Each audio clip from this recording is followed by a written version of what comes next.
அன்புடைய அனைவருக்கும் இனிமையான மாலை வணக்கம். இப்பொழுது தமிழ்த்தாய் வாழ்த்து.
நமது நூலகத்தில் ஒவ்வொரு மாதமும் 3வது சனிக்கிழமை சிந்தனைச்சாரல் நிகழ்ச்சி நடைபெறுவது உங்கள் ஆதரவோடு நடைபெறுவது அனைவரும் அறிந்ததே.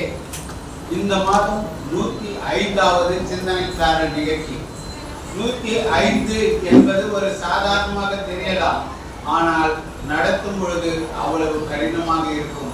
ஏனென்றால் தமிழகத்திலேயே 105வது சிந்தனைச்சாரல் இலக்கிய நிகழ்ச்சி நடத்தும் முதல் நூலகம் திருவொற்றியூர் கிளை நூலகம் தான். அந்த விதத்தில் நாம் அனைவரும் பெருமைப்பட்டுக் கொள்ளலாம். இந்த 150வது நிகழ்ச்சியில் நாம் அழைத்தவுடன் நமது அழைப்பை ஏற்று கண்ணதாசனின் 100வது பிறந்த நாள் அன்று கண்ணதாசனின் பாட்டும் பரதமும் என்ற தலைப்பில் பேச வந்திருக்கும் கவிஞர் காவிரி மைந்தன் அவர்களை பெருமையோடு வருக வருக என வரவேற்பதில் பெருமகிழ்ச்சி அடைகிறோம்.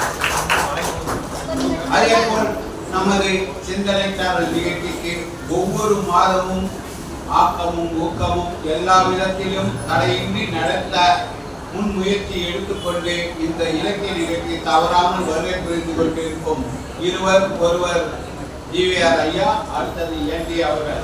ஜிவிஆர் ஐயா அவருக்கு கொஞ்சம் உடல்நல சரியில்லை, அதனால் அவர் வர முடியவில்லை. என்டி ஐயா அவர்கள் வந்திருக்கிறார்கள். அவர்களை வருக வருக என வரவேற்பதில் பெருமகிழ்ச்சி அடைகிறேன்.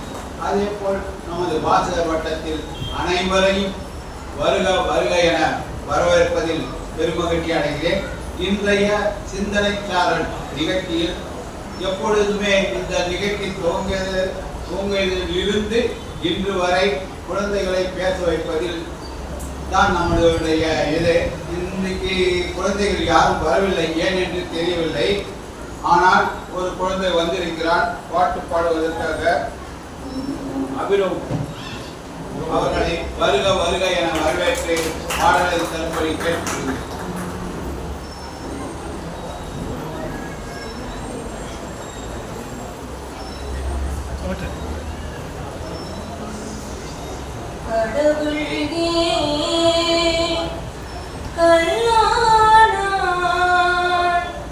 மனம் கல்லாய் போன மனிதர்களாலே கடவுள் ஏன் கல்லானால் மனம் கல்லாய் போன மனிதர்களாலே கடவுள் ஏன் கல்லானால் மனம் கல்லாய் போன மனிதர்களாலே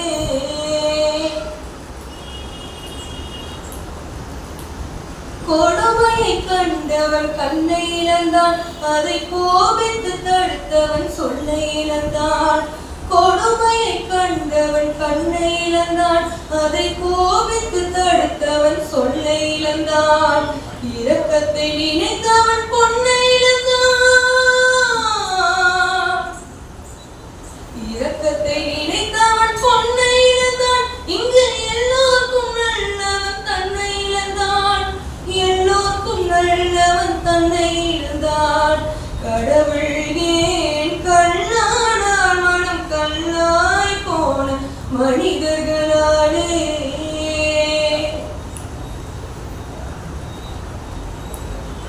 நெஞ்சுக்கு தேவை மனசாட்சி, அது நீதி தேவனின் அரசாட்சி. நெஞ்சுக்கு தேவை மனசாட்சி, அது நீதி தேவனின் அரசாட்சி. அத்தனை உண்மைக்கும் அவன் சாட்சி, அத்தனை உண்மைக்கும் அவன் சாட்சி. மக்கள் அரங்கத்தில் வராது அவன் சாட்சி, அரங்கத்தில் வராது அவன் சாட்சி. கடவுள் ஏன் கல்லானால் மனம் கல்லாய் போன மனிதர்களாலே. சதி செயல் செய்தவன் புத்திசாலி, அதை சகித்துக் கொண்டிருந்தவன் குற்றவாளி. சதி செயல் செய்தவன் புத்திசாலி, அதை சகித்துக் கொண்டிருந்தவன் குற்றவாளி. உண்மையை சொல்பவன் சதிகாரன், உண்மையை சொல்பவன் சதிகாரன். இது உலகத்தில் ஆண்டவன் அதிகாரம், இது உலகத்தில் ஆண்டவன் அதிகாரம். கடவுள் ஏன் கல்லானால் மனம் கல்லாய் போன மனிதர்களாலே. கடவுள் ஏன் கல்லானால் மனம் கல்லாய் போன மனிதர்களாலே.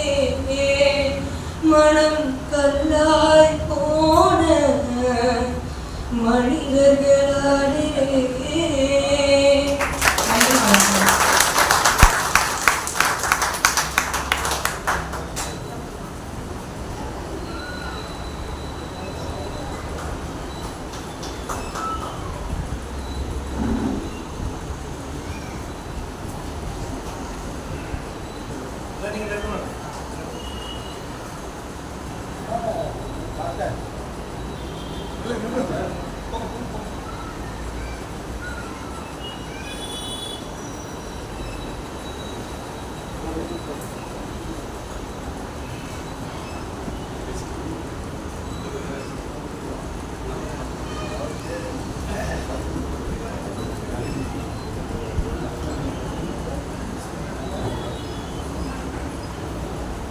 நமது நூலகத்தின் நூலகர் லதா மேடம் அவர்கள் வாழ்த்துரை வழங்குவார்கள்.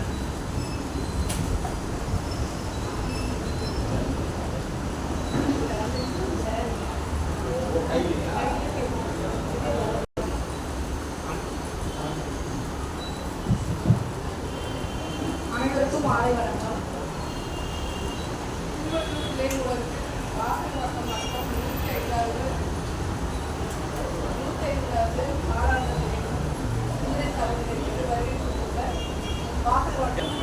அனைவருக்கும் வணக்கம். திருவள்ளூர் கிளை நூலகத்தில் 105வது வாசல் பட்டம் நடத்தும் சிந்தன் கரம் நிகழ்ச்சிக்கு வருகை புரிந்துள்ள வாசல் வட்ட தலைவர் என்டி சார் அவர்களுக்கும், துணைத் தலைவர் சுப்பிரமணியன் சார் அவர்களையும், சிறப்பு விருந்தினர் காவிரி மைந்தன் சார் அவர்களையும், பாஸ்கர் சார் அவர்களையும் மற்றும் பொதுமக்கள் அவர்களையும், பள்ளி மாணவருக்கு பாட்டு பண்ண அந்த தம்பி அவர்களையும், நூலக உறுப்பினர்கள் அவர்களையும் வருக வருக என்று வரவேற்கிறேன். இப்பொழுது இந்த நிகழ்ச்சியை தொகுத்து வழங்க சுப்பிரமணியன் சார் துணை மாவட்ட வாசல் வட்ட துணைத் தலைவர் அவர்களை அன்புடன் அழைக்கின்றேன்.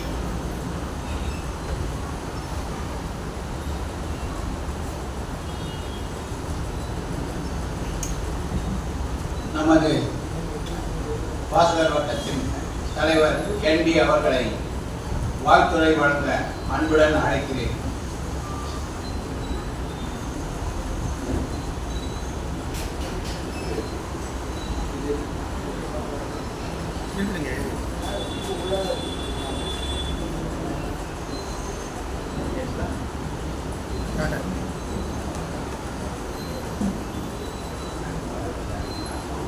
பேரன்புக்குரிய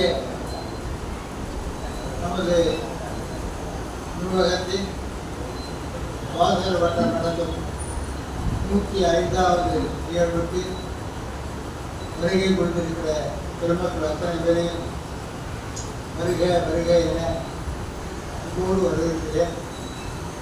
வரவேற்கிறேன் வழக்கம்போடு வழங்கிய அன்புக்குரிய குரு சுப்பிரமணியன் அவர்களே, அன்புக்குரிய திரு பாசன் அவர்களே, நம்முடைய நூலகத்தினுடைய நூலகர் திருமதி லதா அவர்களே, இன்றைக்கு சிறப்புரை வழங்குவதற்காக நம்முடைய அழைப்பு கிழங்கி வருகை கொண்டிருக்கிற காவேரி மீனன் அவர்களே, எல்லோருக்கும் இந்த மாலை வணக்கத்தை நான் தெரிவித்துக் கொள்கிறேன். கண்ணதாசன் என்ற பெயரை குறிப்பிட்டாலே அந்த பெயருக்கு ஒரு ஈர்ப்பு சக்தி இருக்கிறது என்பதை நாமெல்லாம் அறிவோம். பாரதியாருக்கு பிறகு பாரதிதாசனுக்கு பிறகு கவிஞர் என்ற வரிசையிலே ஒரு சாதாரண ஒரு மனிதனை கூட சென்று அடையக்கூடிய வகையிலே பல்வேறு கருத்துக்களை அவர் தன்னுடைய பாடல் மூலம் வெளிப்படுத்தியிருக்கிறார் என்பதை நாம் எல்லாம் அறிவோம். ஏறத்தாழ 5000 பாடல்கள் அவர் சினிமா பாடல்கள் இயற்றியிருக்கிறார். அது மட்டுமின்றி ஏறத்தாழ 4000 தனிப்பாடல்களும் அவர் இயற்றியிருக்கிறார். புத்தகங்களை பொறுத்தவரை ஏறத்தாழ 250 புத்தகங்களை அவர் உருவாக்கிறார் என்றால் நமக்கே ஒரு மலைப்பாக இருக்கிறது. கண்ணதாசன் எல்லா கவிதை காட்டிலும் நாம் பொருளுக்கும் நாம் அவரை நினைவு கூறுவதற்கும் அவரை பற்றி நாம் இன்று பேசுவதற்கும் காரணம் அவர் ஒரு இயற்கையான கவிஞர். ஏதோ ஒரு நிகழ்ச்சி ஒரு சினிமா பாடலிலே ஒரு இடம் வருகிறது, இந்த இடத்துக்கு தகுந்தமாக பாட்டு எழுதுகள் என்று தயாரிப்பாளரோ இயக்குநரோ சொன்னால் இந்த பாடல்கள் அதற்கான இந்த பாட்டை எழுதி கொண்டு வந்து இசை பாடல்களை கொடுப்பது வழக்கம் என்பது நமக்கு தெரியும். ஆனால் கண்ணதாசன் அவர்கள் இசையமைப்பாளர் சொன்ன உடனேயே என்ன அழிய வேண்டும் என்பதை எடுத்துக் கொடுப்பார்.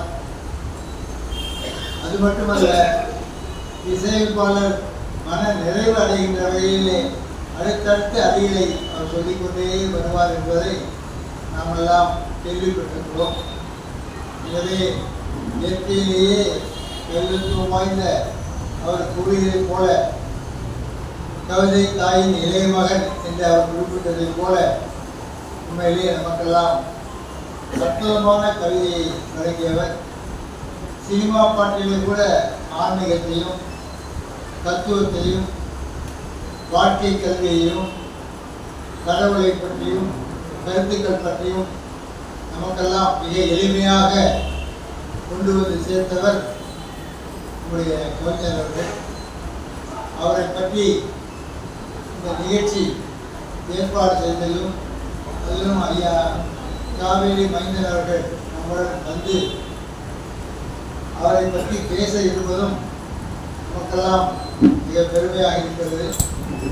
ஏனென்றால் நம்முடைய சிறப்பு பேச்சாளர்கள் கண்ணதாசனை பற்றியும் கண்ணதாசன் அவர்களுக்காகவும் பல ஆண்டுகளாக பெருமுயற்சியை அவர்கள் செய்து கொண்டிருக்கிறார்கள். அதை பற்றி நம்முடைய அறிமுகப்படுத்தக்கூடிய நண்பர்கள் இன்னும் முடிவாக சொல்வார்கள். எனவே அவருடைய 5000 பாடல்களிலே எந்த பாடல்கள் சிறந்தது, எந்த பாடல்கள் சிறந்தது இல்லை என்றெல்லாம் நம்மால் குறித்து பார்க்க முடியாது. காரணம், ஒவ்வொரு பாட்டிலும் ஒரு செய்தி இருக்கும். அது ராமாயணத்திலிருந்து ஏதாவது செய்தி இருக்கலாம், அல்லது மகாபாரதத்திலிருந்து ஒரு செய்தி இருக்கலாம், அல்லது பொருளிலிருந்து ஒரு செய்தி இருக்கலாம் என்று எந்த பாடலாக இருந்தாலும் தன்னுடைய கருத்தை அந்த பாட்டுக்குள் கொண்டு வந்து பொருத்தமாக அவர் நிறுத்தியிருப்பதை நாம் சற்று உற்று நோக்கினால் நமக்கு எல்லாம் தெரியும். வெறும் சினிமா பாடல்கள் என்று அவர்களை நம்மால் ஒதுக்கிவிட முடியாது. வரி பாடல்கள் மிகச் சிறப்பான என்பது ஒருபுறம் இருந்தாலும் கூட சினிமா பாடல்கள் எல்லோரையும் மிக விரைவாக சென்று அடைவது வழக்கம். அந்த பாடலிலே அவர் கொண்டு வந்திருப்பதுதான் மிகச் சிறப்பு. ஒரு 10 நாளைக்கு முன்பு ஒரு பாடலை நான் கேட்டேன். எப்பொழுதும் பாடல் நாம் கேட்பது வழக்கம் தான். இருந்தாலும் நாம் கண்ணதாசன் அவர்களை பற்றி பேசப் போகிறோம், ஒரு கூட்டம் நடத்தப் போகிற போது அந்த பாடலை நான் கேட்டேன். நம்முடைய நண்பர்களுக்கு கூட நான் அதை பற்றி புரிந்து கொண்டேன். அதில் மிக பழைய ஏறத்தாழ 50 ஆண்டுகளுக்கு முன் ஏற்றப்பட்ட அந்த பாடல் இதே கமலம் என்ற படத்திலே அந்த பாடல் வருகிறது. அந்த பாடலிலே கதாநாயகி என்ன சொல்கிறார் என்றால், உன்னை காணாத கண்ணும் கண்ணல்ல. கண்ணை பற்றி இதோட என்ன வேறு சொல்ல முடியும்? உன்னை பார்க்காவிட்டால் என்னுடைய கண்ணே கண்ணல்ல, உன்னை காணாத கண்ணும் கண்ணல்ல, உன்னை எண்ணாத நெஞ்சும் நெஞ்சல்ல, நீ சொல்லாத சொல்லும் சொல்லல்ல, உன்னை மறந்தால் நான் இல்லை, நான் வேறு இல்லை என்று சொல்லக்கூடிய அந்த வரிகளை ஆழமாக நாம் சிந்தித்தால் இதை காட்டிலும் இன்னொரு வார்த்தையை இந்த பாடலுக்கு பயன்படுத்த முடியுமா என்றால் நிச்சயமாக கவிஞர் ஒருவரை தவிர வேறு யாராலும் இப்படிப்பட்ட வார்த்தையை பயன்படுத்த முடியாது என்பது நமக்கு அதை கேட்கின்ற பொழுது அனுபவிக்கின்ற பொழுது நாம் அறிவோம். நம்மளையெல்லாம் கண்ணதாசன் அவரை பற்றி கூறி மகிழ்வதற்காக வருகை கொண்டிருக்கிற நம்முடைய காவேரி மைந்தன் அவர்களை பேச்சை கேட்பதற்கு, பரவசப்படுவதற்கு, ரசிப்பதற்கு இதோடு சேர்ந்து நான் கொடுத்து வைக்கின்றேன் என்று சொல்லி அவர்களை அடுத்து பேச அழைக்குமாறு நம்முடைய கலெக்டர் அவர்களை கேட்டுக்கொள்கிறேன். இவர்களெல்லாம் வரவேற்பதற்காக நம்முடைய நண்பர்கள் பலர் உங்களிடம் வாட்ஸ்அப் மூலம் நேரடியாகவோ செய்திகள் மூலமாக கூறி இவர்களெல்லாம் இந்த நிகழ்ச்சிக்கு வர சொல்லியிருக்கிறார்கள். நம்முடைய தமிழரசன் அவர்கள் பூஜைகளோடு அவரும் நடந்திருக்கிறார். இன்னும் வரக்கூடிய காலங்களிலும் மிக அதிகமான மக்கள் வருகின்ற வரையிலே உங்களுக்கு பணியை செய்ய வேண்டும் என்று அவருக்கு என்னுடைய பாராட்டுகளை நான் தெரிவித்துக் கொள்கிறேன். அதே போல இன்றைய காலையிலிருந்து இந்த விளக்குகள் மற்றும் இதையெல்லாம் சரி செய்வதற்காக வாஸ் அவர்கள் பணியாற்றி கொண்டிருந்தார். அவருக்கும் நேரத்திலே என்னுடைய நன்றியை தெரிவித்திருக்கிறேன்.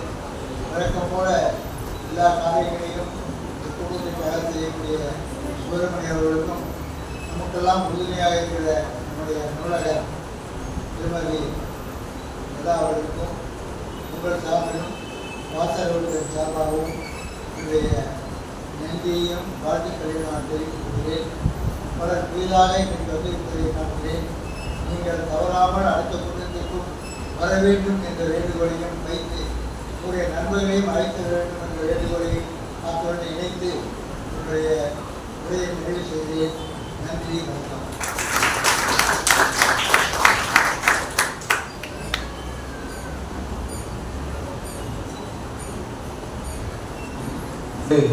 சிறப்பு விருந்தினர் அவர்களை நம்மிடம் அறிமுகப்படுத்த திரு ஹரிமூர்த்தி அவர்களை வருக வருக என வரவேற்கிறேன்.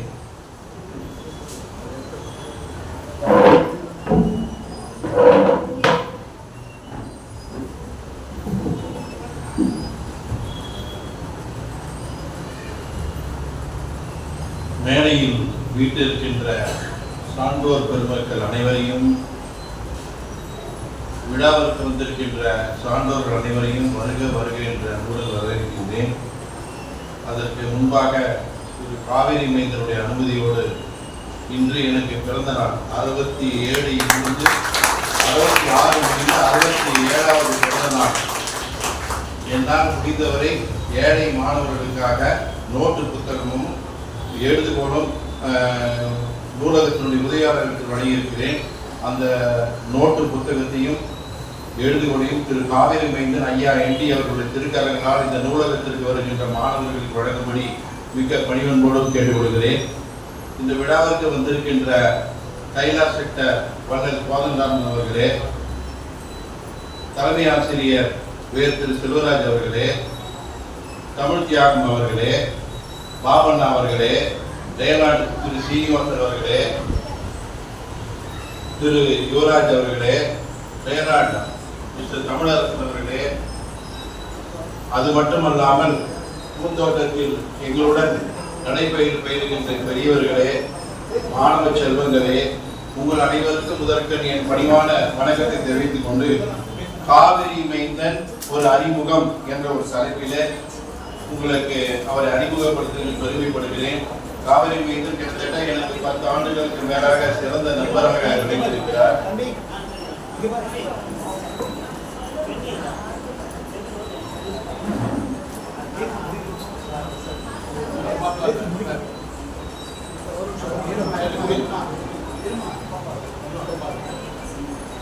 கைப்பெண்களுடைய பயிற்சியாளர் உயர் திரு குணசேகரன் அவர்களே, பெயர் விட்டு பெற்றிருந்தால் மன்னிக்க வேண்டும். அனைத்து சான்றோர்களையும் வணங்கி இந்த உயர் திரு காவேரி மைந்தனுடைய அறிமுகத்தை தொடங்குவதற்கு முன்னால் என்னுடன் பயின்ற 50 ஆண்டுகள் முன்பாக பயின்ற பள்ளி மாணவர் உயர் திரு கனமதுல்லா அவர்களே, உங்கள் அனைவரையும் வரவேற்பின் மற்றற்ற மகிழ்ச்சி அடைகிறேன். காவிரி மைந்தன் ஒரு அறிமுகம். காவிரி மைந்தன் என்னும் புனை பெயரில் கடந்த 35 ஆண்டுகளுக்கு மேலாக தொடர்ந்து தமிழ் பணியாற்றி வருபவர் திரு மு. ரவிச்சந்திரன் என்ற புனைப்பெயருடன் இலக்கியம், கலை, பண்பாடு, ஊடகம் மற்றும் அமைப்பு பணிகள் என பல்வேறு தளங்களில் தமிழின் வளர்ச்சிக்கும் கவியரசு கண்ணதாசன் புகழ் பரப்புவதற்கும் டயர்லெஸ்ஸாக மூச்சு வீடு உள்ளவரை அவர் புகழ் பாடிக்கொண்டிருக்கின்ற திரு கவியரசு காவிரி மைந்தன் அவர்கள் அர்ப்பணிப்புடன் செயல்பட்டு வருகிறார். 1991ஆம் ஆண்டு பம்பனில் தொடங்கப்பட்ட கவியரசு கண்ணதாசன் தமிழ்ச்சங்கம் இன்று வரை சிறப்பாக இயங்கி வருகிறது. ஆண்டுதோறும் நடைபெறும் கண்ணதாசன் விழாக்கள் மற்றும் கண்ணதாசனுடைய விருதுகள் வாயிலாக இதுவரை 70க்கும் மேற்பட்ட திரைக்கலைஞர்கள் கௌரவிக்கப்பட்டுள்ளனர். தமிழையும் திரையுலக கலைஞர்களையும் இணைக்கிய முக்கிய இலக்கிய மேடையாக இச்சங்கம் திகழ்கிறது. 1994ஆம் ஆண்டு கவியரசு கண்ணதாசன் அவர்களின் திருவுருவ சிலை நிறுவப்பட்ட வரலாற்று சாதனையில் மெல்லிசை மன்னர் MS விஸ்வநாதன் அவர்களுடைய தலைமையில் அடிநாதமாக செயல்பட்டவர் காவிரி மைந்தன். அச்சிலை அன்றைய தமிழக முதல்வர் புரட்சி தலைவி ஜெ. ஜெயலலிதா அவர்களால் திறந்து வைக்கப்பட்டதுடன் தமிழக அரசால் ஏற்றுக்கொள்ளப்பட்டது. குறிப்பிடத்தக்க இது ஒரு நிகழ்வாகும். 2004ஆம் ஆண்டு உருவாக்கப்பட்ட கண்ணதாசன் விஸ்வநாதன் அறக்கட்டளை உருவாக்கத்திலும் அவரது டயர்லெஸ் உழைப்பு முக்கிய பங்காற்றியது. கடந்த 21 ஆண்டுகளாக கண்ணதாசன் நினைவு நாள் நிகழ்வுகள் செட்டிநாடு வித்யாவில் தொடர்ந்து நடைபெற்று வருகின்றன. துபாயில் வானிலை படத்தமிழ் இலக்கிய அமைப்பை நிறுவி அதன் வெளியீடாக தமிழ் தேர் மாத இதழின் ஆசிரியராக சுமார் 11 ஆண்டுகள் பணியாற்றி 112 சிறப்பு இதழ்களை வெளியிட்டுள்ளார். உலக தமிழர்களிடையே இலக்கிய விழிப்புணர்வை வளர்க்கும் பணியில் அவரது பங்கு குறிப்பிடத்தக்கது. வானொலி, தொலைக்காட்சி, இணைய ஊடகங்கள் என பல்வேறு தளங்கள் வாயிலாகவும் கவியரசு கண்ணதாசன் புகழை பறித்து வருகிறார். இதுவரை 17 நூல்கள் எழுதியுள்ள இவர் அவற்றில் 7 நூல்கள் கண்ணதாசனை மட்டுமே மையமாக கொண்டவை என்பது சிறப்புக்குரியது, பாராட்டத்திற்குரியது. அண்மையில் மேற்கொண்ட மலேசிய பயணத்தின் போது 11 நாட்களில் 7 இலக்கிய மற்றும் நினைவு நிகழ்ச்சிகளில் பங்கேற்று கவியரசு கண்ணதாசன், மக்கள் திலகம் எம்ஜிஆர், நடிகர் திலகம் சிவாஜி கணேசன் மற்றும் காவிய கவிஞர் வாரியா ஆகியோரை மையமாக கொண்ட நிகழ்வுகளில் உரையாற்றியுள்ளார். மேலும் பண்பலை, வானொலி நிகழ்ச்சிகள் மற்றும் மக்கள் ஓசை நாளிதழ் நேர்காணல்கள் வாயிலாக உலக தமிழர்களிடையே தமிழ் பண்பாட்டு பெருமையை எடுத்துரைத்து வருகிறார். தமிழின் மண் வாசனையும் கண்ணதாசன் இலக்கிய ஒளியையும் உலகம் முழுவதும் எடுத்துச் செல்லும் பணியில் தொடர்ந்து இயங்கும் இலக்கிய ஆளுமையாக கவியரசன் மைந்தன் காவிரி மைந்தன் அவர்கள் திகழ்கிறார். இதோ உங்களிடையே ஐயா அவருடைய வரவேற்பு நிகழ்ச்சியுடன் இந்த காவிரி மைந்தனுடைய சிறப்புரை ஆற்ற வருகிறார். ஐயா வருக, தமிழ் அமுது தருக என்று கூறி அன்புடன் விடைபெறுகிறேன். உங்கள் ஆசீர்வாதத்துடன் ஹரிமூர்த்தி. நன்றி, வணக்கம்.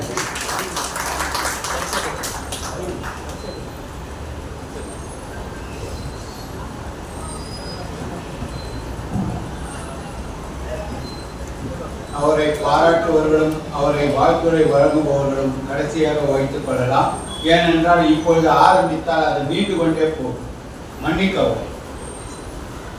அடுத்ததாக காவேரி மைந்தன் அவர்களை சிறப்பு விருந்து அளிக்க அன்புடன் அழைக்கிறேன்.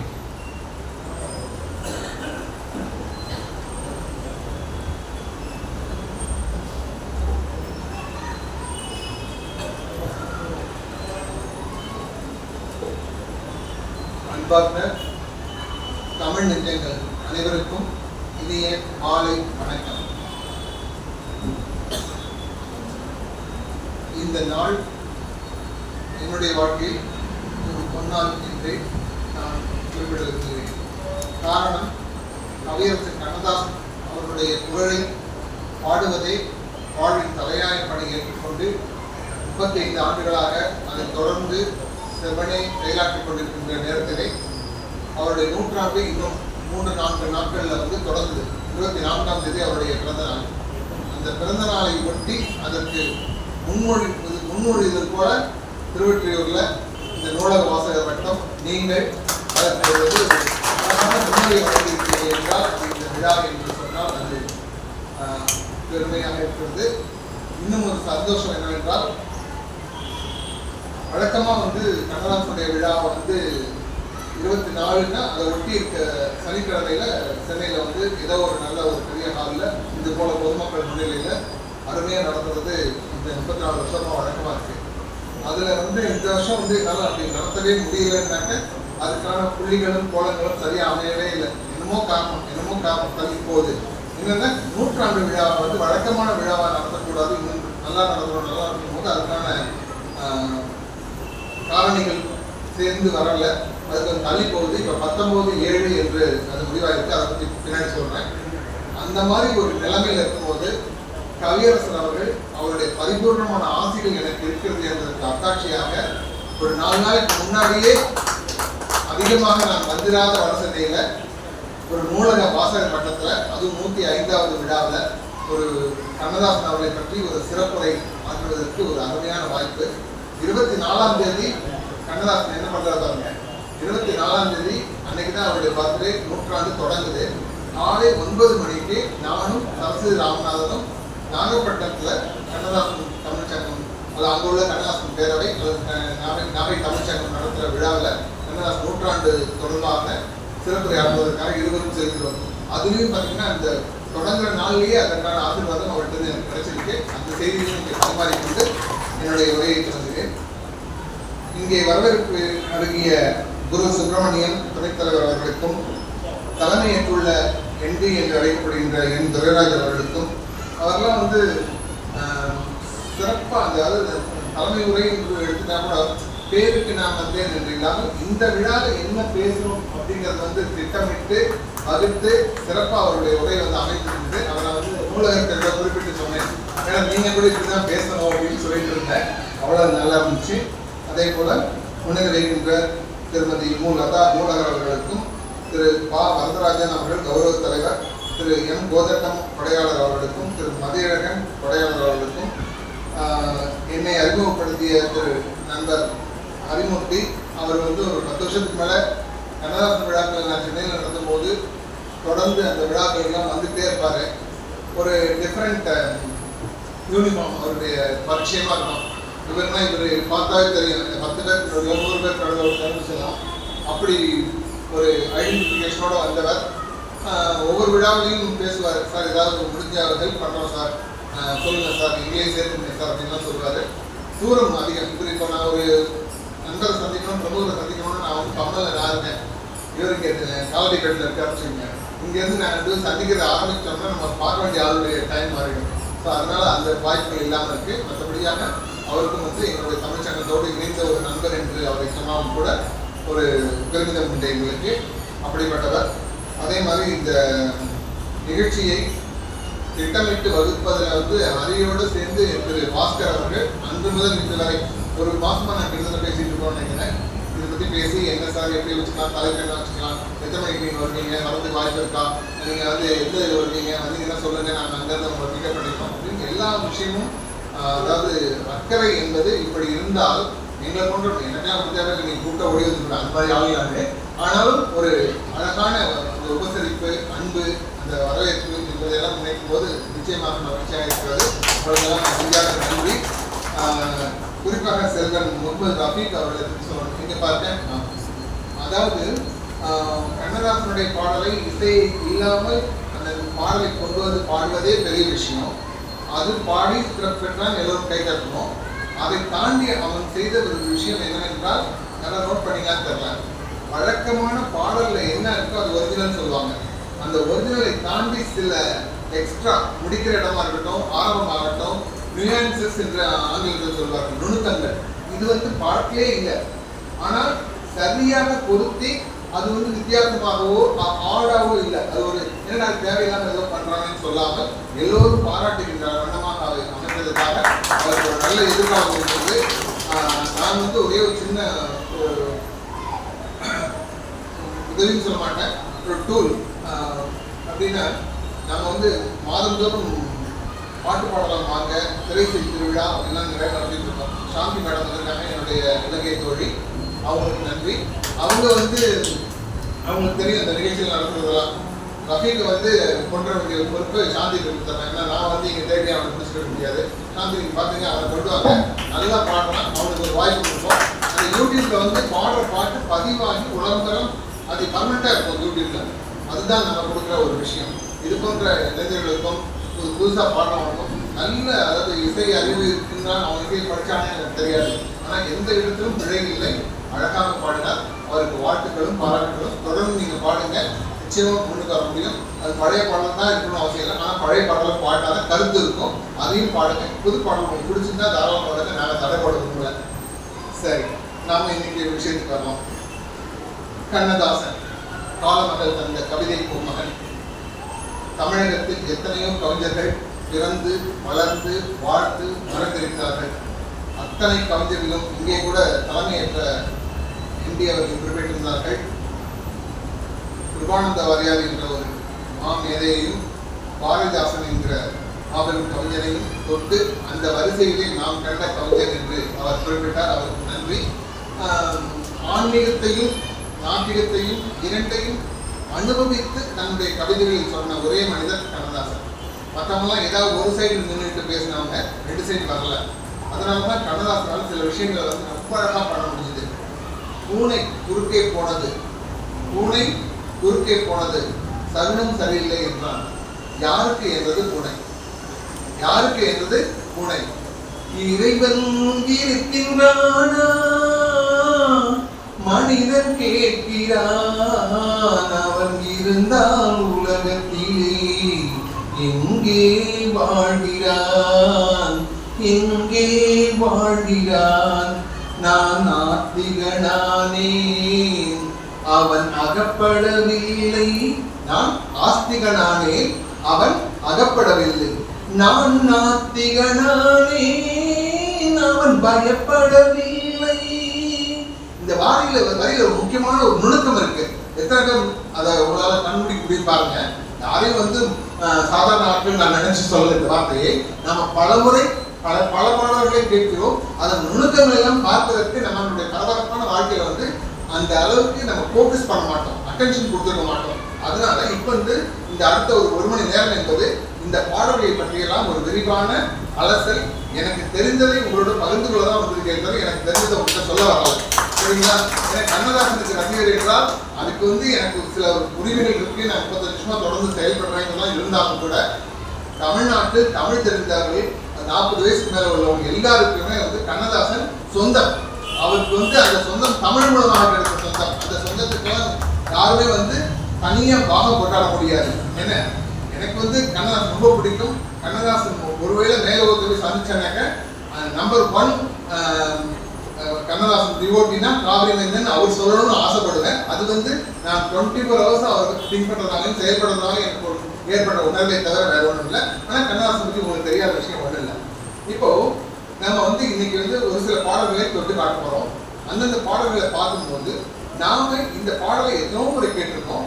ஏன் இந்த பாடல்ல இவ்வளவு விஷயங்கள், இந்த வார்த்தைக்குள்ள இவ்வளவு நுட்பங்கள் எப்படி இருந்துச்சு அப்படின்றது நான் 38 வருஷத்துல எத்தனையோ கூட்டங்கள், எத்தனையோ பேராசிரியர்கள், பெருமக்கள், பேச்சாளர்கள், பட்டிமன்ற நடுவர்கள், இப்படி பலரையும் அவங்க பேச பேச பேச கேட்டு கேட்டு கேட்டு எங்கேயும் எழுதி வைக்கிற பழக்கம் இல்லை. டைரக்டா இங்கே ஸ்டோர் பண்ணிக்கிறது. அப்பதான் எழுதுறது எழுதி சரிங்களா. ஆனாலும் ஒரு 6-7 புத்தகம் எழுதியிருக்கேன். அந்த 6-7 புத்தகத்துல எந்த பாடலை பற்றி எழுதணும்னு நினைச்சாலும் எழுதிக்கொண்டே இருக்கும்போது இது இவங்க சொன்னாங்கல்ல, இது இவங்க சொன்னாங்கன்னு எனக்கு ஞாபகம் வரும். அவருடைய பெயர்களையும் குறிப்பிட்டு தான் அந்த செய்தியை எழுதியிருக்கிறேன். நான் கண்டுபிடித்தேன் என்று ஒரு இடத்துல எழுதுனதே கிடையாது. என்னுடைய புத்தகங்களை பார்க்கின்றவர்களுக்கும் படித்தவர்களுக்கும் அந்த உண்மை தெரிஞ்சிருக்கலாம். அப்படி பார்க்கும்போது நாம இன்னைக்கு எந்த பாட்டை முதல்ல சொல்லலாம்? சும்மா லைட் டச் தான். எல்லாம் ஒரு பாட்டுனா ஃபுல் பாட்டை பாடிட்டு இருந்தாக்க நேரம் சரியா வராது. ஒரு முதல் பாட்டுக்கு நம்ம போறோம். கண்ணன் வந்தான் அங்கே கண்ணன் வந்தான், ஏழை கண்ணீரை கண்டதும் கண்ணன் வந்தான். பாட்டு வந்து முழு பாட்டு. இந்த பாட்டை பற்றி ஆர் ஸ்ரீனிவாசமூர்த்தின்னு ஒருத்தர் புக்கை இருக்காரு. வானதி பதிவாக இருக்கு. கண்ணதாசன் கண்ட தெய்வ தரிசனம் பேரு ஓகே. அந்த புத்தகத்துல கண்ணன் வந்தான் என்கிற இந்த ஒரு பாடலை பற்றி மட்டுமே அந்த முழு புத்தகம், இந்த ஒரு பாட்டை பற்றி முழு புத்தகம். அப்படின்னா இந்த பாட்டுக்குள்ள எப்படி இருக்கும்னாக்க, புக்குக்குள்ள ஒவ்வொரு சாப்டருக்கும் முதல் ஒரு லைன், இந்த பாட்டுல வர வரிகள் இருக்கு இல்லையா, இந்த ஒவ்வொரு வரியும் சாப்டருடைய ஹெட்லைன்ஸா இருக்கும். அப்படியே வெளியே செஞ்சு நிறைய விஷயங்கள் அந்த பாட்டு ஃபுல்லா படிக்காங்க. அது ரொம்ப பெரிய அபூர்வமான விஷயம். அதை நான் பார்த்து விட்டு படித்து விட்டு அவருடைய வீடு தேடி பிஎன் பரசுராமன், எனக்கு ஆத்தர் பேர் தானே வந்து பிஎன் பரசுராமன், அவர் கூட மன்னார்பேட்டை சைட்ல தான் இங்கே இருந்தார். நான் அவருக்கு பார்த்து போய் கேள்விப்பட்டிருக்கேன். அந்த படிச்சுட்டு அந்த புத்தகத்தை படிச்சுட்டு ஓடி வந்து அவர் காலில் விழுந்து கும்பிட்டுட்டு தான் வீட்டுக்கு போனேன். அந்த அளவுக்கு எனக்கு அந்த புத்தகமும் சரி அந்த விஷயமும் அவ்வளோ பிடிச்சிருந்துச்சு. அந்த ஒரு லைன் மட்டும் சொல்றேன். அந்த புத்தகம் கிடைச்சா நீங்க ஃபுல்லா படிங்க. ஆனா முழு பாட்டு தர்மத்தேர்னு ஒரு லைன் வரும். தர்மம் என்னும் தேர்வு ஏறி கண்ணன் வந்தான்னு ஒரு லைன் வரும். அது என்ன, பாண்டவர்களோட கௌரவர்கள் சண்டை நடக்கும் போது எல்லா பேரும் அலங்காரம் பண்ணி பார்க்கறதுக்கு அகோதியா தான் இருக்கு. அது என்ன தர்மத்தேர், இவர் தேருக்கு மட்டும் என்ன தர்மத்தேர் என்ன, அந்த தர்மத்தேர் என்கிற வார்த்தை ஏன் வந்தது என்பதற்கு ஒரு சாப்டர். அப்படி அந்த விளக்கம் அந்த புத்தகத்தில் போகும். நான் சொல்லக்கூடிய ஒரே ஒரு சின்ன இது அந்த முதல் லைன்லேயே இருக்கு. கண்ணன் வந்தான் அங்கே கண்ணன் வந்தான், ஏழை கண்ணீரை கண்டதும். இந்த கண்டதும் இருக்க உண்மை தொகை நீங்க இலக்கணமான இடத்துல யாரும் யோசிக்க வேண்டாம். உண்மை தொகை ஏன் சொல்றோம்னா அந்த உண்மைன்ற வார்த்தைகளை கண்டதும் அந்த அதுதான் அந்த சிறப்பு. ஏன்னா கண்ணீர் வந்து கண்ணங்களை தொட்டு விட்டால் அது அழுதுட்டான்னு அர்த்தம். அழ போறான் அப்படின்னாக்கா அந்த அழகை வர்றதுக்கு ஒரு செகண்டுக்கு முன்னாடி இந்த கண்ணில் வந்து தண்ணி ஃபுல்லா நிற்கும். அழுகை பற்றி ஓரளவு யோசிச்சவங்களுக்கு தெரியும். எதுவுமே யோசிக்காம அழுதுனாலும் ஒன்றும் தெரியாது. கொஞ்சம் யோசிச்சு பார்த்தா தெரியும். அழுகை என்பது அந்த அழுகை அந்த கண்ணுக்குள்ள வந்து குளம் மாதிரி தேங்கி நிற்கும். தேங்கி நிற்கிற நேரத்துல கண்டதும் அந்த அழகா அப்படின்னு சொன்ன உடனே கண்ணன் வந்தான் அங்கே கண்ணன் வந்தான், ஏழை கண்ணீரை கண்டதும் கண்ணன் வந்தான். கண்ணன் எவ்வளவு ஃபாஸ்டா வர்றாரு அப்படிங்கிறதுக்கு கண்ணதாசன் கொடுத்த ஒரு டெஃபினிஷன். மற்றபடிய பாட்டு அருமையான பாட்டு. சீராடி போன்றாரு, பீல் சொல்றாரு, 2 பேரும் சேர்ந்து ராமபுரத்தை பாடின ஒரு அருமையான பாட்டு. அந்த பாட்டை நீங்கள் இந்த முதல்ல தலைப்பு பல்லவியோடு தொட்டு நாம் கொடுத்த சின்ன விளக்கத்தையும் தொட்டு பார்த்து கேட்டு பார்த்து அந்த பரவசமான ஒரு விஷயம் கிடைக்கும். அப்புறம் உலகம் பிறந்தது எனக்காக, உலகம் பிறந்தது எனக்காக. பொதுவா நம்ம மனசுக்கு சொல்லுங்க, நம்ம வாழ்க்கையில பார்க்கிற மனிதர்கள்ல எத்தனை மனிதர்கள் வாழ்க்கையை நாம் வாழ்க்கையில நல்லபடியா இருக்கப்பா அப்படின்ற வார்த்தையை எத்தனை பேர் கேட்கிறோம்? ரொம்ப குறைவு. கரெக்டுங்களா? அதுல நானும் கூட இருக்கலாம், வேற விஷயம். ஆனால் அப்படி இருக்கும்போது அந்த யாருமே வந்து வாழ்க்கையை வந்து எனக்குன்னு ஏன் இந்த கடவுள் இந்த கஷ்டத்தை கொடுத்தான், நான் ஒண்ணுமே பாவம் பண்ணலையே இவரா சொல்றது, எவ்வளவு சொல்லி சொல்லி இந்த இடத்துல ஏன் எனக்கு இந்த கடவுள் இப்படி கஷ்டத்தை கொடுத்தான் அப்படின்றது திருப்பி திருப்பி சொல்றது. தனக்கு ஏற்பட்ட இந்த சோகமும் சுகத்திற்கும் கடவுளே பொறுப்பு அப்படிங்கிற மாதிரி கடவுளுக்கு அதை சொல்லிட்டு பண்ற மாதிரி இப்படி ஒவ்வொரு விஷயத்திலும் விரக்தியையும் வேதனையையும் வெப்பத்தையும் மனசுக்குள்ள இருந்து பதிக்கிற அந்த நிலையை வந்து ஒவ்வொரு தனி மனிதரும் பெரும்பாலும் நாம் பார்க்க கொண்டிருக்கின்ற சூழ்நிலையிலே இந்த உலகம் எனக்கு ஏன், நான் இந்த உலகத்தை இப்படி பிறந்தேன், எனக்கு ஏன் இந்த வாழ்க்கை அப்படி அமைதுன்ற அந்த வார்த்தைகளுக்கு நடுவிலே பெரும்பான்மை மக்கள் நாம் இதை தான் உச்சரித்துக் கொண்டிருக்கின்ற இந்த நேரத்தில் பல்லவியை மட்டும் பாருங்கள். அடிக்கடி நாம் சொல்வது கண்ணதாசன் பாடல் என்பது வெறும் பாடல் அல்ல, பாசிட்டிவிட்டி, நேர்மறை சிந்தனைகளை முழுமையாக நங்கூரம் போல போட்டு கொடுத்துருவார். உலகம் பிறந்தது எனக்காக, நான் இந்த உலகத்தை பிறந்த இந்த உலகத்துல ஏன்னா எனக்கு இவ்வளவு கஷ்டம், அந்த ஒரு பொதுவான சொற்களை எல்லாம் தாண்டி பல்லவி எழுத எம்ஜிஆர் எழுந்து ஒரு பக்கம் இருக்கட்டும், பாசம் படத்துல அந்த பாட்டு என்ன, அந்த பாட்டுல இருக்க முதல் வரியே பாருங்க, உலகம் பிறந்தது எனக்காக, ஓடும் நதிகளும் எனக்காக, மலர்கள் மலர்வதும் எனக்காக, அன்னை மடியை விரித்தால் எனக்காக. இந்த உலகத்துல நான் பிறந்தேன், எனக்கு இந்த கஷ்டம் வந்துச்சு, எனக்கு இந்த நன்மை வந்துச்சுன்னா யோசிக்கிறேன். இந்த உலகமே எனக்காக பிறந்துச்சு, அதுல மலர்கள் மலர்ந்து எனக்காக, நதி ஓடி வர்றது எனக்காக. மொத்தமா அந்த உலகத்தையே சொந்தம் கொண்டாடுகிற அந்த சக்தியை, ஒரு உத்வேகத்தை, ஊக்கத்தை, உற்சாகத்தை ஒரு பாட்டுக்குள்ள கொண்டு வந்து கொடுத்துருக்கார். அதுக்கு டிஎம்எஸ் போன்றவர்களும் எம்ஜிஆர் போன்றவர்களும் விஸ்வநாத ராமமூர்த்தி போன்றவர்களும் துணை நின்றிருக்காங்க என்பதை வந்து நம்ம மறுக்க முடியாது. இது போன்ற பாடல்கள் எல்லாம் கேட்டு கேட்டு வளர்ந்த தலைமுறை நம் தலைமுறை என்பதால் நாம் எல்லாம் மிகவும் கொடுத்து வைத்தவர்கள். எல்லாம் எனக்குள் இருந்தாலும் என்னை தனக்குள் வைத்திருக்கும் அன்னை மனமே என் கோவில், அவளே என்றும் என் தெய்வம். அன்னை மனமே என் கோவில், அவளே என்றும் என் தெய்வம்.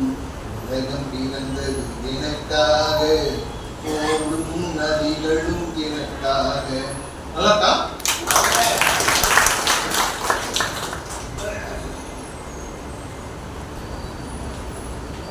அடுத்து ஒரு கொஸ்டின். இந்த கொஸ்டினுக்கு ஆன்சர் தெரிஞ்சா தயவு கை தூக்கிட்டு சொல்லுங்க. சரியா சரி, அதாவது நாம வந்து ஒரு விஷயத்த அடிக்கடி இந்த வார்த்தையை உச்சரிக்கிறோம், ஆனா அது எங்க இருக்குன்னு நம்ம யோசிக்கிறதே கிடையாது. அது என்னது? ஒரு விஷயம் அடிக்கடி யூஸ் பண்ற வார்த்தை மனசு மனசு மனசுன்னு. அப்புறம் எண்ணங்கள், நினைவுகள், நினைவலைகள், இதெல்லாம் சொல்லுவோம். இப்போ நான் இன்னைக்கு வந்திருக்கேன், இன்னும் 2 வருஷம் கழித்து வர்றேன், நான் இவரை வந்து பார்த்துருக்கேன், முகமது ரஃபீக் மறுபடியும் ரிகால் பண்ணி சொல்ல முடியுதுன்னா என்னுடைய மைண்டில் இந்த மெமரி கெப்பாசிட்டின்னு ஒன்று சொல்கிறாங்க இல்லையா, நினைவாற்றல், அதுக்குள்ளே போய் அவனுடைய பேரும் அவனுடைய முகமும் பதியுது. கரெக்டாக நான் இந்த 2 வருஷம் கழிச்சு ரஃபீக் தான் நீ இன்னைக்கு பாட்டு பாடினல அந்த என்னென்ன பாடம் அப்படின்னு நான் சொல்கிறேன்னாக்க ரிகலெக்ஷன் ஆஃப் தாட். இது எங்க ஸ்டோர் ஆகுது? வித்தவுட் சேயிங் மண்டையில. கரெக்டுங்களா? ஆனா நாம வந்து எதா இருந்தாலும் உன்னை நான் மனசால விரும்புறேன், என் மனசெல்லாம் நீ தான் இருக்க அப்படின்னு சொல்லிட்டு இங்கதான் கையை வச்சு காமிக்கிறோம். இங்க எதுவுமே கிடையாது, ஒரே ஒரு பம்பிங் ஸ்டேஷன் இருக்கு, 2 வால்வ் 4 வால்வ் வச்சுக்கிட்டு தண்ணியை மட்டும்தான் பண்ற மாதிரி ரத்தத்தை வந்து சப்ளை பண்ற விஷயம் தான் இந்த ஹார்ட் இருக்கு. Heart is so important, that's why people are referring to that, but really speaking memory எல்லாம் இங்கே தான் இருக்கு. ஸோ பொன்னான மனம் ஒன்று தந்தாய் கண்ணா, அதில் பூ போன்ற நினைவொன்றை வைத்தாய் கண்ணா, கண் பார்க்க முடியாமல் மறைத்தாய் கண்ணா, எந்த கடல் தீர்க்க என்னை நீ படைத்தாய் கண்ணா, கண்ணா கருமை நிற கண்ணா, உன்னை காணாத கண் இல்லையே. இந்த பாட்டை எத்தனை பேர் கேட்டிருக்கோம், எவ்வளவு வாட்டி கேட்டிருக்கோம், ஆனா என்னைக்காவது இந்த லைனை பத்தி யோசிச்சிருக்கோமா? நிச்சயமா முடியாது சார். அதுக்கு நாங்க குழப்பம் இல்லாம இதே குழப்பம் வச்சுக்கிட்டு ஒவ்வொரு மேடையா ஏறிக்கிட்டு யாரோ பேசுறது எங்கேயோ சொல்றது அப்படி இது. இந்த பாட்டுக்கு உண்டான பேக்ரவுண்ட் என்னன்னா, என் வீட்டுல கண்ணாவுடைய போட்டோ ஒன்று மாட்டி வச்சிருந்தேன். நான் துபாயில் ஒர்க் பண்ணிட்டு இருந்தேன் ஒரு 14 வருஷம். அந்த நேரத்துல மாடி வீட்டில் உள்ளவங்க அந்த படி வழியா போகும்போது இந்த போட்டோ கண்ணில் பட்டிருக்கு. என் ஒய்ஃபு கேட்டான், என்ன கண்ணதாசன் போட்டோ வச்சுருக்கீங்க, என்ன ரிலேஷனாக கேட்டாங்க. இல்லைங்க, அவர் மன்றம் நடத்துறாருன்னு என் ஒய்ஃப் சொல்லியிருக்காரு. அவர் வந்தா சொல்ல சொல்லுங்க, முட்டாள்தனமா ஒரு பாட்டு எழுதிச்சிருக்காரு, நான் அவரை வந்து கேள்வி கேட்கணும்ட்டு அவர் சொல்லியிருக்காரு. இவன் என் ஃபோனில் இதெல்லாம் சொல்லி நான் டென்ஷன் ஆகிட்டு தெரியும் சொல்லலை. நான் வந்த பிறகு தான் சொன்னாங்க, இந்த மாதிரி மாடி வீட்டில் உள்ளவர் கண்ணதாசன் ஏதோ பாட்டை தப்பாக எழுதிக்கிறா, உங்ககிட்ட பேசணும்னு சொன்னாங்க.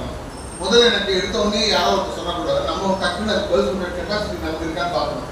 சரிங்களா? இருந்தாலும் சொல்லிட்டாங்க, தப்பாவே சொல்லட்டும் ரைட்டாக சொல்லட்டும், ஆனால் தப்பா ரைட்டாங்கிறது எனக்கு எப்படி தெரியும்? அவரை முதல்ல சந்திக்கணும். முதல்ல கூப்பிட்டேன், வந்தாரு. என்னங்க தப்பா சொன்னாரு, என்ன பாட்டு சொல்லணும்? பொன்னான மனம் ஒன்று தந்தாய் கண்ணா அதில் பூ போன்ற நினைவு ஒன்றை வைத்தாய் கண் பார்க்க முடியாமல் மறைத்தாய் கண்ணா இந்த லைன் தான் அவருக்கு இந்த கண் பார்க்க முடியாமல் மறைத்தாய் கண்ணா அப்படி வந்து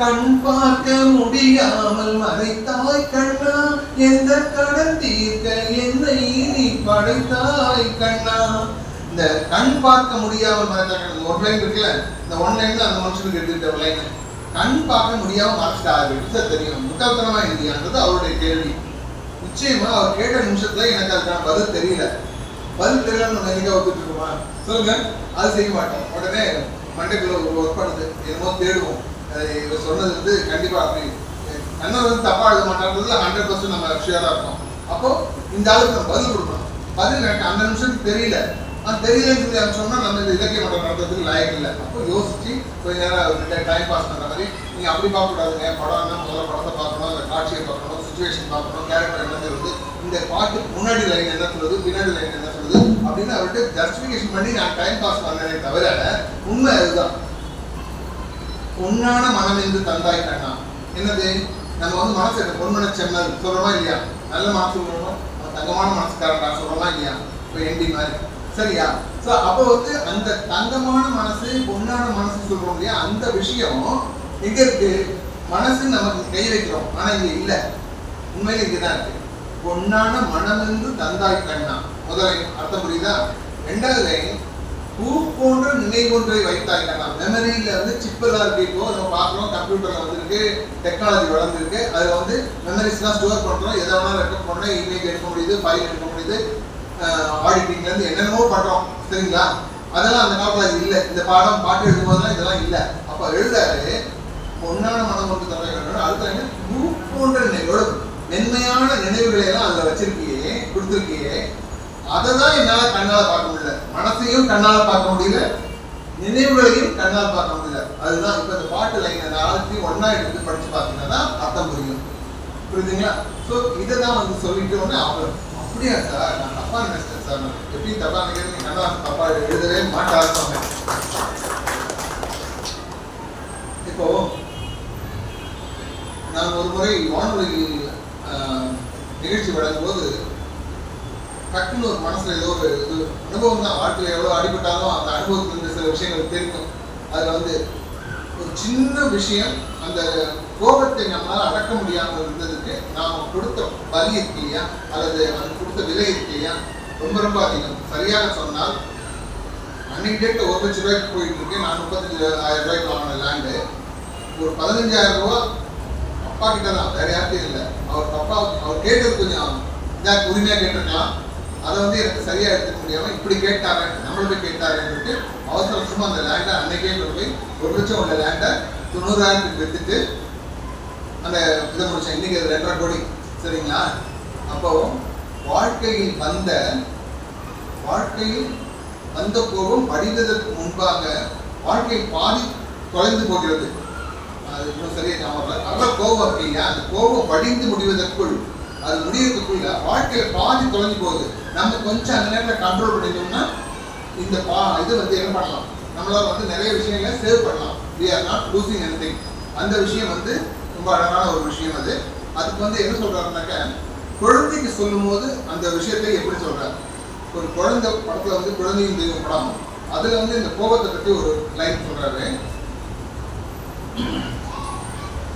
குழந்தையும் தெய்வமும் குணத்தால் ஒன்று குற்றங்களை மறந்து விடும் மனத்தால் ஒன்று நடந்ததையே நினைப்பதுதான் துயரம் என்று ஞானிகளும் மேதைகளும் சொன்னார் என்று இந்த வார்த்தைகள் குழந்தைகளுக்கு பாடம் எடுக்கிற மாதிரி அதுங்களுக்கு புரிகிற மாதிரி ரொம்ப சிம்பிளஸ்ட் வேர்ட்ஸ் குழந்தையும் தெய்வமும் குணத்தால் ஒன்று குற்றங்களை மறந்துவிடும் மனத்தால் ஒன்று நடந்ததையே நினைப்பதுதான் துயரம் என்று ஞானிகளும் மேதைகளும் சொன்னார் அன்றுன்னு எழுதுறாரு இது குழந்தைகள் சொல்ற மாதிரி இதே விஷயத்த நினைப்பதெல்லாம் நடந்து விட்டால் தெய்வம் ஏதும் இல்லைன்னு ஒரு தத்துவ பாட்டு பிற்காலத்துல நெஞ்சில் ஒரு ஆலயத்தை சொல்றாரு அங்க சொல்லும் போது எப்படி வருது வார்த்தை பார்த்தீங்கன்னாக்க அதே வார்த்தை தான் நினைப்பதெல்லாம் நடந்து விட்டால் தெய்வம் ஏதும் இல்லை,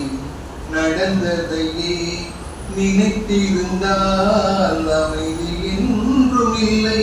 அந்த சொல்றதுதான் நடந்ததே நினைச்சிருந்தா அமைதி இல்லைன்னு சொல்ற விஷயத்தை இங்கேயும் அதேதான், நடந்ததையே நினைத்திருந்தால் அமைதி என்றும் இல்லை. அப்புறம் முடிந்த கதை தொடர்வதில்லை, அது அந்தந்த பாட்டு குழந்தைங்களுக்கு சொல்லும் போது எவ்வளவு எளிமையா இருக்காரு. அதே மாதிரி அந்த வரிகள் பாருங்க. உச்சி வெயில் சூரியனை கோபமோடுது, நம் உள்ளம் என்னும் சூரியனை கோபம் ஓடுது, காற்று வந்தால் மறுபடியும் மேகம் ஓடுது, பேசி கலந்து விட்டால் கோபம் மாறி நேசமாகுது, பேசி கலந்து விட்டால் நேசம் மாறி கோபம் ஆகுது.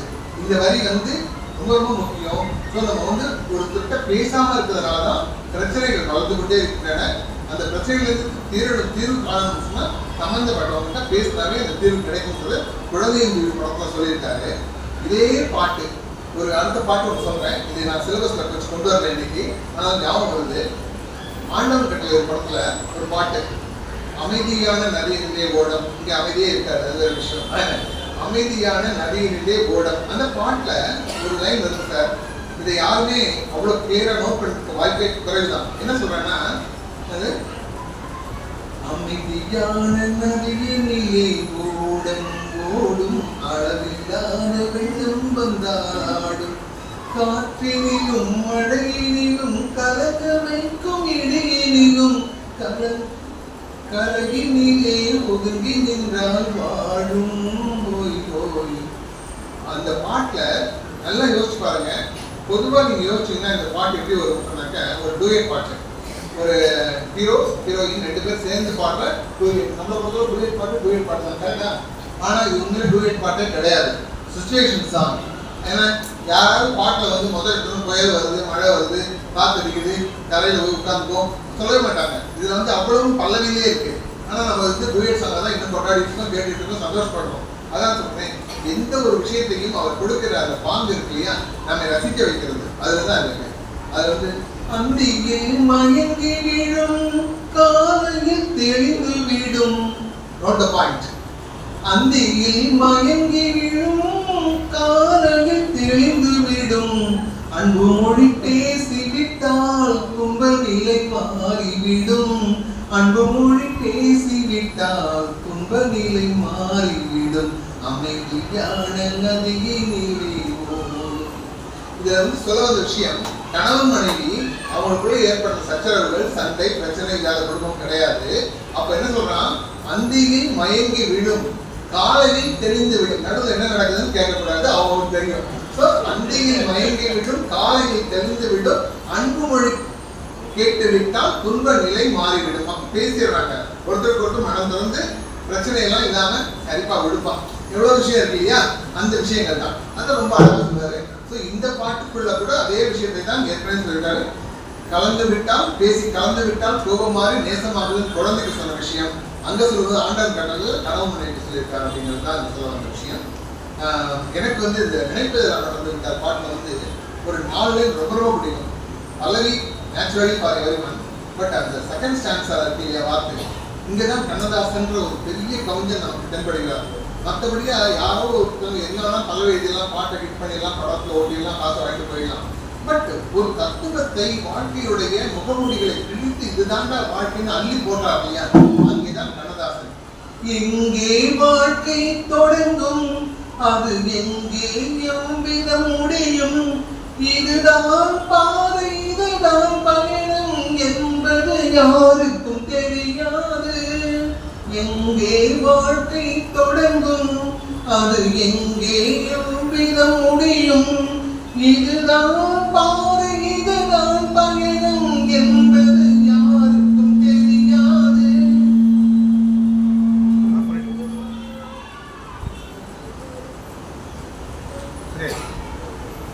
பாதையெல்லாம் மாறி வரும், பயணம் முடிந்து விடும், மாறுவதை புரிந்து கொண்டால் மயக்கம் தெளிந்து விடும்.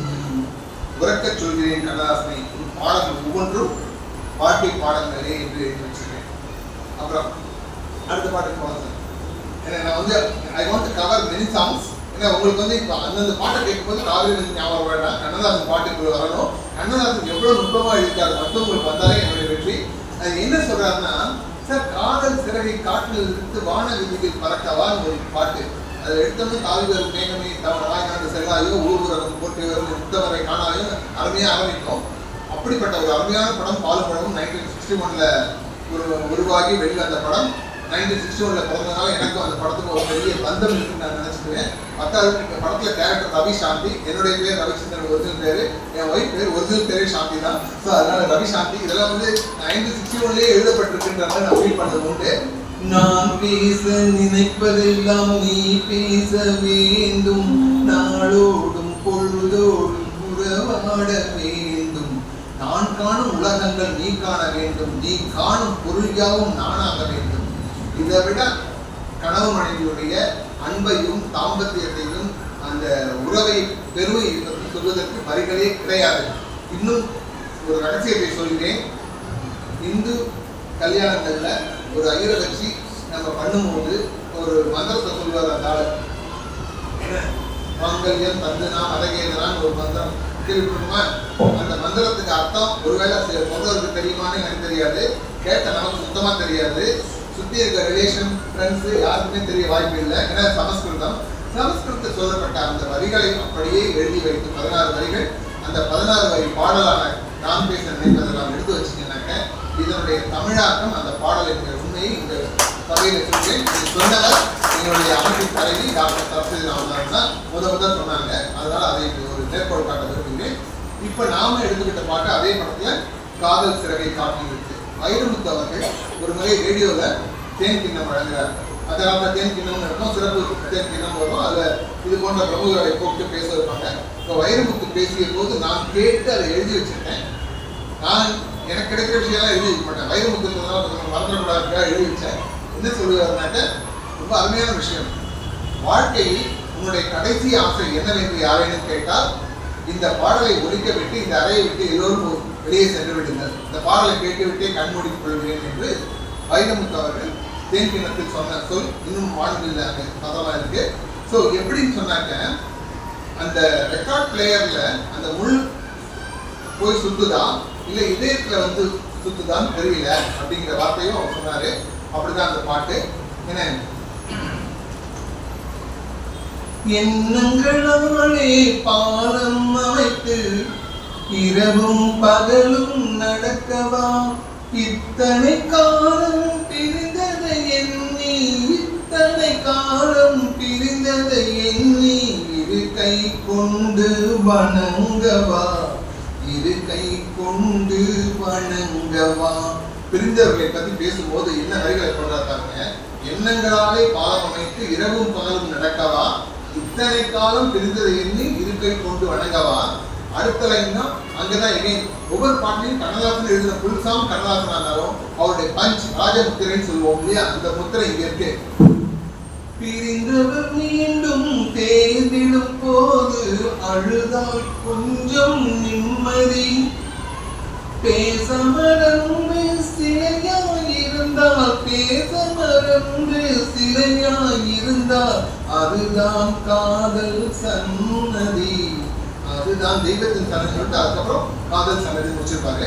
இதுதான் வந்து இந்த பாட்டுல உள்ள ஹைலைட்டு. இதுதான் நான் சொல்ல விரும்புகிற விஷயம். ஆனா இந்த பாட்டுல உள்ள ஃபர்ஸ்ட் ஸ்டான்ஸாவை மிஸ் பண்ண முடியாது. ஏன்னா முதல் நாள் காணும் திருமண பெண் போர் முகத்தை மறைத்தல் வேண்டுமா, முறையுடன் மணந்த கணவரும் நாளும், முறையுடன் மணந்த கணவரும் நாளும் பரம்பரை நாணம் தோன்றுமா, பரம்பரை நாணம் தோன்றுமா. கண்ணதாசனுடைய பாடல்களை எடுத்து நீங்க ஃபுல்லா அனலைஸ் பண்ணி பாத்தீங்கன்னா அந்த தமிழ் பண்பாடு, கலாச்சாரம், நம்மளுடைய மரபுகள் எல்லாமே அங்கங்க கரெக்டா பதிச்சுட்டு இருப்பார். அதுக்கு இந்த பாட்டு ஒரு அருமையான சாட்சி. முதல் நாள் காணும் திருமண பெண் போர் முகத்தை மறைத்தல் வேண்டுமா. எத்தனை வருஷம் கழிச்சு அது இன்ஃபினிட். முகத்தை மறைத்தல் வேண்டுமா, முறையுடன் மணந்த கணவர் முன்னாலும் பரம்பரை நானும் தோன்றுமா. என்ன அழகா இருப்பார் அந்த வரிகள். ஸோ அருமையான பாட்டு அந்த பாட்டு. அதை பற்றி சொல்றோம். ஒரு பாட்டு எழுதி கவிஞர் வெளில வர சார் பாட்டை பத்தி பாட்டுக்குள்ள லைன்ஸை பத்தி இவ்வளவு நல்லா இருக்கு இந்த பாட்டு இந்த வரியில இவ்வளவு விஷயம் இருக்கு நம்ம சொல்றதுல நியாயம் இருக்கு சார். அநியாயத்துக்கு ஒரு வழிபட்டுச்சு சார் மனுஷன். என்னன்னா பாட்டு எழுதி வெளில வராது. வெளில வரும்போது ஃப்ரெண்ட்ஸ் கேட்கறாங்க, அவருக்கு எப்பயுமே எனக்கே இவ்வளவு ஃப்ரெண்ட்ஸ் இருக்கும், கண்ணதாசன் எவ்வளவு ஃப்ரெண்ட்ஸ் இருப்பாங்க.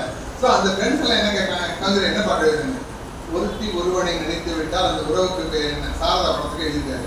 எழுதுன உடனே என்ன கவிஞரே இப்போ பார்த்தாலும் இந்த பிள்ளைங்களுக்கே சப்போர்ட் பண்ணிட்டு இருக்கேன், ஒருவன் ஒருத்தியை நினைத்து விட்டாலும் இருந்தா என்ன, சன்ன கரெக்டாக தான் இருக்கேன். அப்போ கவிஞர் டேரக்டா சொன்னாங்க, ஏய் ஒருத்தியாவது ஒருவனை நினைப்பான் சான்ஸ் இருக்கு, ஒருவன் எங்கடா ஒருத்தி நினைக்கிறான், மனுஷன் யாருடாங்க சார். அப்படிப்பட்ட ஒரு சிறப்பு பாட்டு.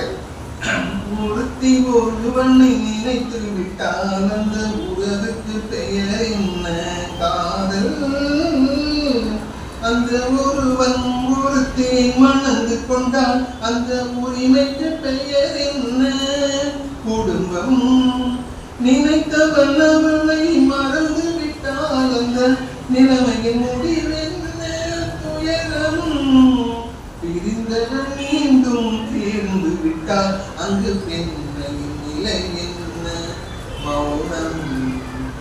மௌனம் டச் பண்ணதால ஒரு பாட்டு போறேன். ஒரு கேரக்டர் சார், ஹஸ்பண்ட் ஒய்ஃபுக்கு பேச்சு இயற்கையாக வரல, ஊமை பிடிச்சிங்க. அந்த ஊமையா இருக்கிற பாட்டை பூரா ஊமையா இருக்குமே என்ற சோகம் அவளை அழுத்தி இருக்கும் கண்டிப்பா. ஆனா முதலிரவிலே கணவனை அத்தான் என்று அழைக்க முடியவில்லை என்று நினைக்கும் போது அந்த துக்கத்திலேயே உச்சத்தை தொடர்றதுக்கு வாய்ப்பு இருக்கு. அந்த துயரம் மனைவிக்கு வந்துவிடக் கூடாது என்கிற அக்கறையோடு நாயகன் பாடுகிற பாட்டா இந்த பாட்டு. முத்துச்சரமே என் பக்கம் இருந்தால் வேறென்ன வார்த்தை சொல்ல மொழி வேண்டும், முன்னம் இருக்கும் இந்த சின்ன முகத்தில் பல மொழிகள் பாடம் பெற வர வேண்டும், பல மொழிகள் பாடம் பெற வரவே, மௌனமே பார்வையால் ஒரு பாட்டு பாட வேண்டும். எப்படி பாருங்க, இந்த சின்ன முகத்துல பல மொழிகள் வந்து பாடம் கத்துக்கணுமா, நீ பேச முடியலாம் வருத்தமே படாத, உங்ககிட்ட லாங்குவேஜ் கத்துக்கிறதுக்கு எவ்வளவு பேர் வர்றாங்க பாருன்ற மாதிரி இப்படிதான் கற்பனை பண்ண முடியுமா. அதுதான் கண்ணதாசன்.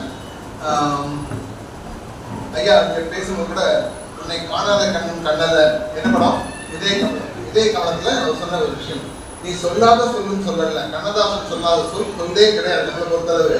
இந்த பாட்டு இருந்து அடுத்த பாட்டு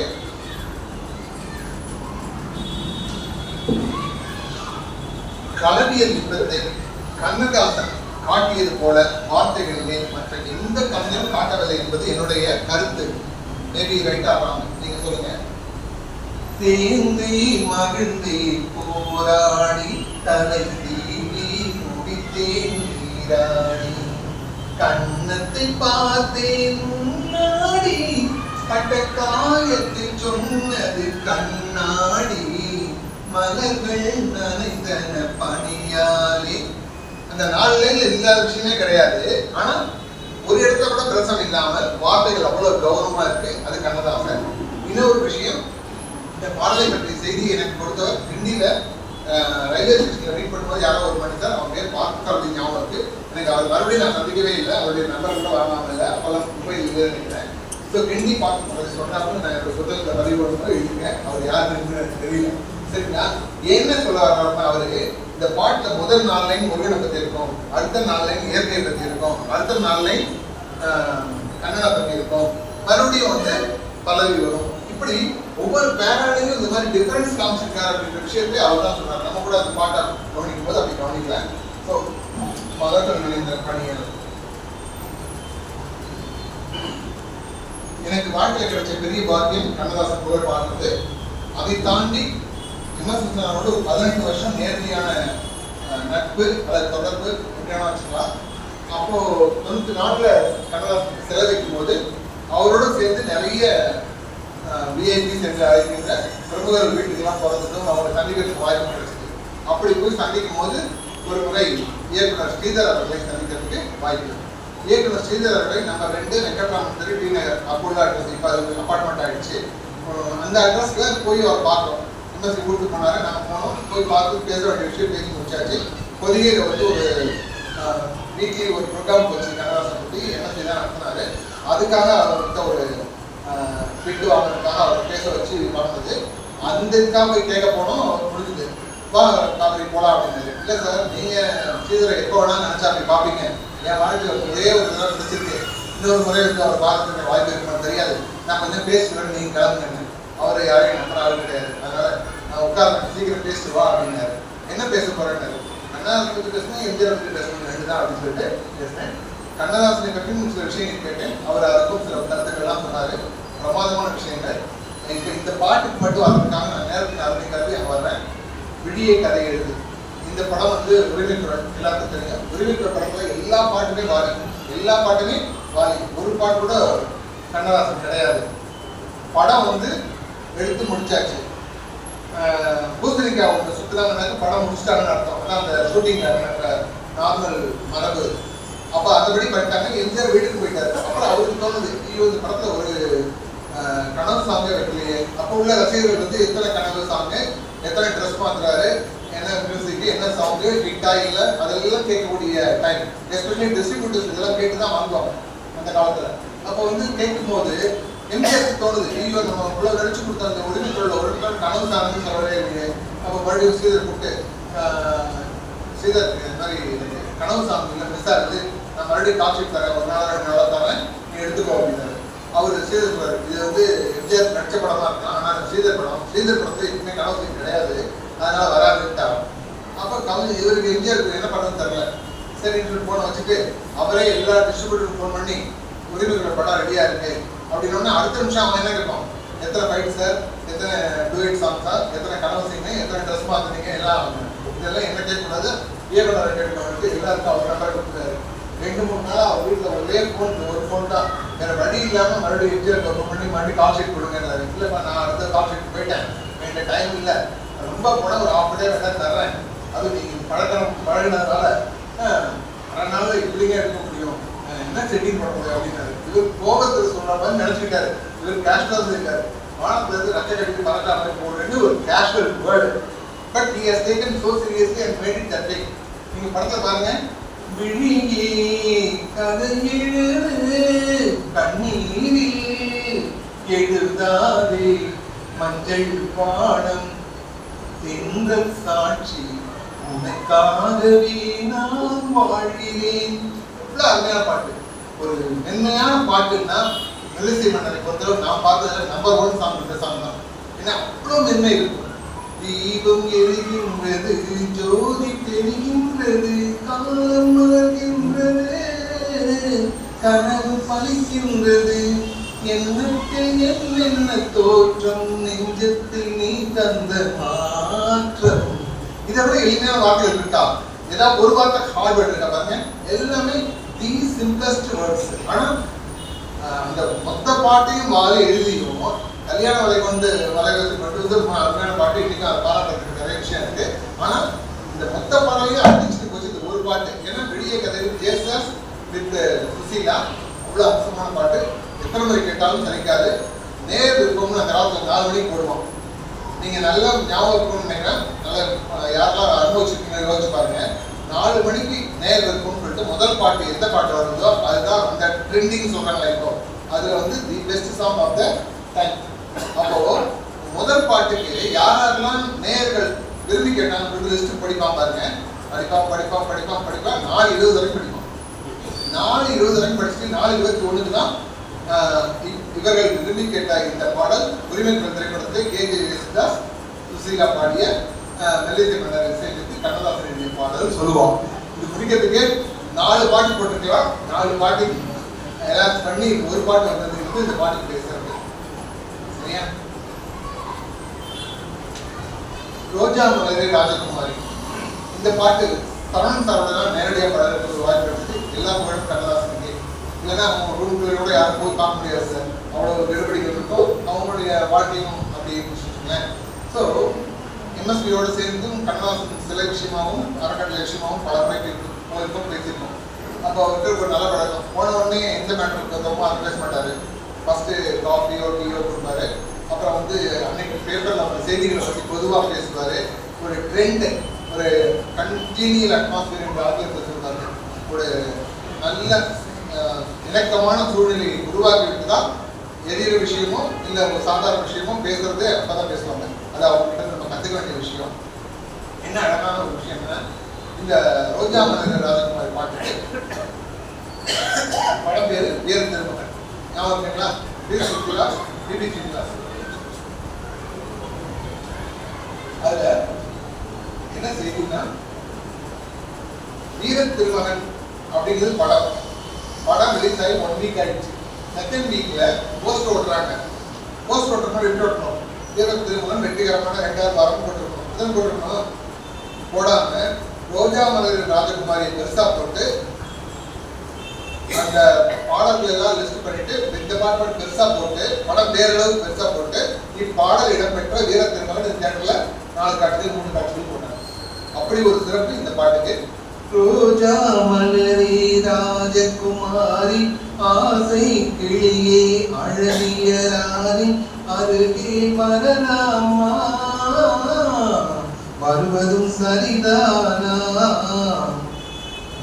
முறைதான்.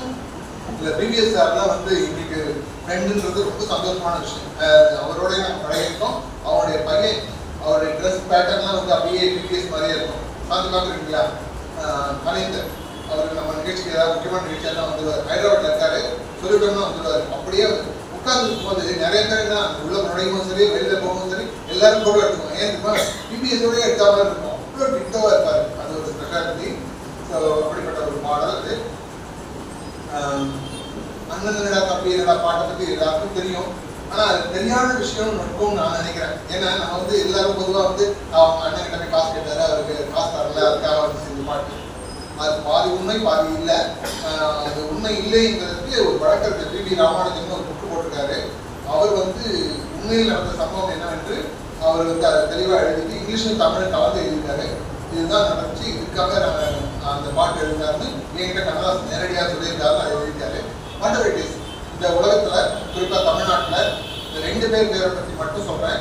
பாசிட்டிவா நீங்க என்ன சொன்னாலும் மக்கள் ஒத்துக்குவாங்க, ஏத்துக்குவாங்க. ஒண்ணு கண்ணதாசன், இன்னொன்று எம்ஜிஆர். இந்த 2 பேர் வந்து இதை செஞ்சாங்க. எம்ஜிஆருடைய வள்ளல் தன்மை எல்லாருக்கும் தெரிஞ்ச விஷயம். அதனால அவர் உண்மையிலே கொடுக்காத ஒரு விஷயமா இந்த பள்ளிக்கூடத்துக்கு கூட அவர் வந்து அந்த காலத்துல டொனேஷன் கொடுத்தாருன்னு சொன்னாருன்னா அந்த மக்கள் வந்து 99% இருப்பாங்க. 1% இருப்பாங்க மார்க். ஆனா இது மாதிரி கண்ணதாசன் வந்து இந்த அண்ணனோட தம்பியோட காசு கிடைக்கல, அண்ணன் காசு தரணும்னா அண்ணனோட தம்பியோட மேட்ச் ஆகுது, மக்கள் ஒத்துக்கிறாங்க. அவ்வளவுதான். நமக்கு அது விட முக்கியம் இந்த பாட்டு நமக்கு என்ன தருகிறது என்பதுதான் முக்கியம். பணத்தின் மீதுதான் பக்தி என்ற பின் வந்த பாதமே ஏனடா அதிக்கும் நெஞ்சினை அணைக்கும் யாவரும் அண்ணன் தம்பிகள் தானடா. தமிழ்ல எத்தனோ சினிமா பாட்டு வந்திருக்கு. பதைக்கும்ன்ற வார்த்தை ஏதாவது ஒரு இடத்துல பாட்டுல பார்த்ததா ஞாபகம் இருக்கா? பதைக்கும் எப்போ நமக்கு பதப்பா இருக்கு, அந்த நேரத்துல நம்மளால எந்த முடிவும் எடுக்க முடியாது, மனசு கஷ்டமா இருக்கும், வலிக்கும், கண்ணில் தண்ணி கொட்டும், உணர்வுகளே இறுதி கிடைக்கும். அந்த நேரம் அதுதான் பதைக்கும். அந்த நேரத்துல ஒருத்த வந்து நான் இருக்கேன் இல்ல, பக்கத்துல நான் இருக்கேன் இல்ல, பார்த்துக்கிறேன்னு ஒருத்தன் சொன்னான்னா அவனை தான் பதிக்கும் நெஞ்சினை அணைக்கும் யாவரும் அண்ணன் தம்பிகள் தானடா. சரியா? இதே போல இன்னொரு முக்கியமான விஷயம் இருக்கு. நம்ம மனித பிறவியில இன்க்ளூடிங் எல்லாரும் தான், அதில் எக்ஸப்ஷன் கிடையாது.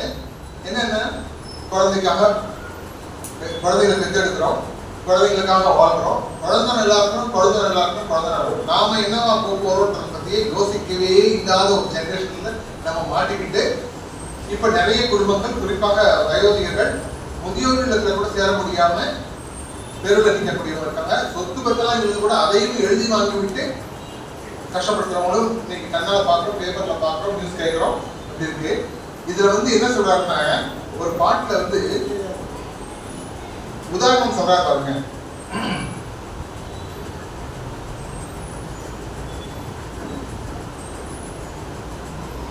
பெட்டை கோழிக்கு கட்டு சேவலை கட்டி வைத்தவன் யாரடா? அவை 8 குஞ்சுகள் பெற்றெடுத்ததும் சோறு போட்டவன் யாரடா? வளர்ந்த குஞ்சுகள் பிரிந்த போதுமே வருந்தவில்லையே தாயடா. மனித ஜாதியில் துயர் துயரம் யாவுமே மனதினால் வந்த நோயடா.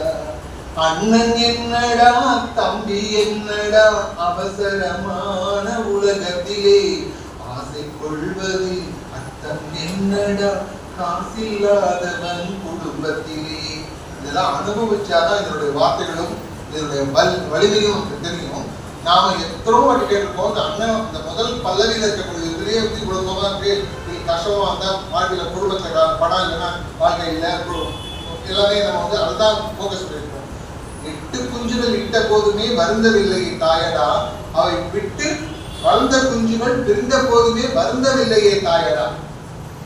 அந்த கோழி குஞ்சு அவ்வளவு அன்பா சிறப்புகளை வச்சு அடகாத்து வாழ வைக்கும், அணைச்சு வளர வைக்கும். அது வளர்ந்ததுக்கு அப்புறம் ஒரு ஸ்டேஜுக்கு அப்புறமா அதுவே கொத்தி அனுப்பிச்சிருக்கும். பாத்துக்கீங்களா? மனுஷன் அப்படி பண்றோமா? பண்றது இல்லை. அதனாலதான் பிரச்சனையே. வளர்ந்த குஞ்சுகள் பிரிந்த போதுமே வருந்தவில்லையே தாயடா, மனித ஜாதியில் துயரம் யாவுமே மனதினால் வந்த நோயடா.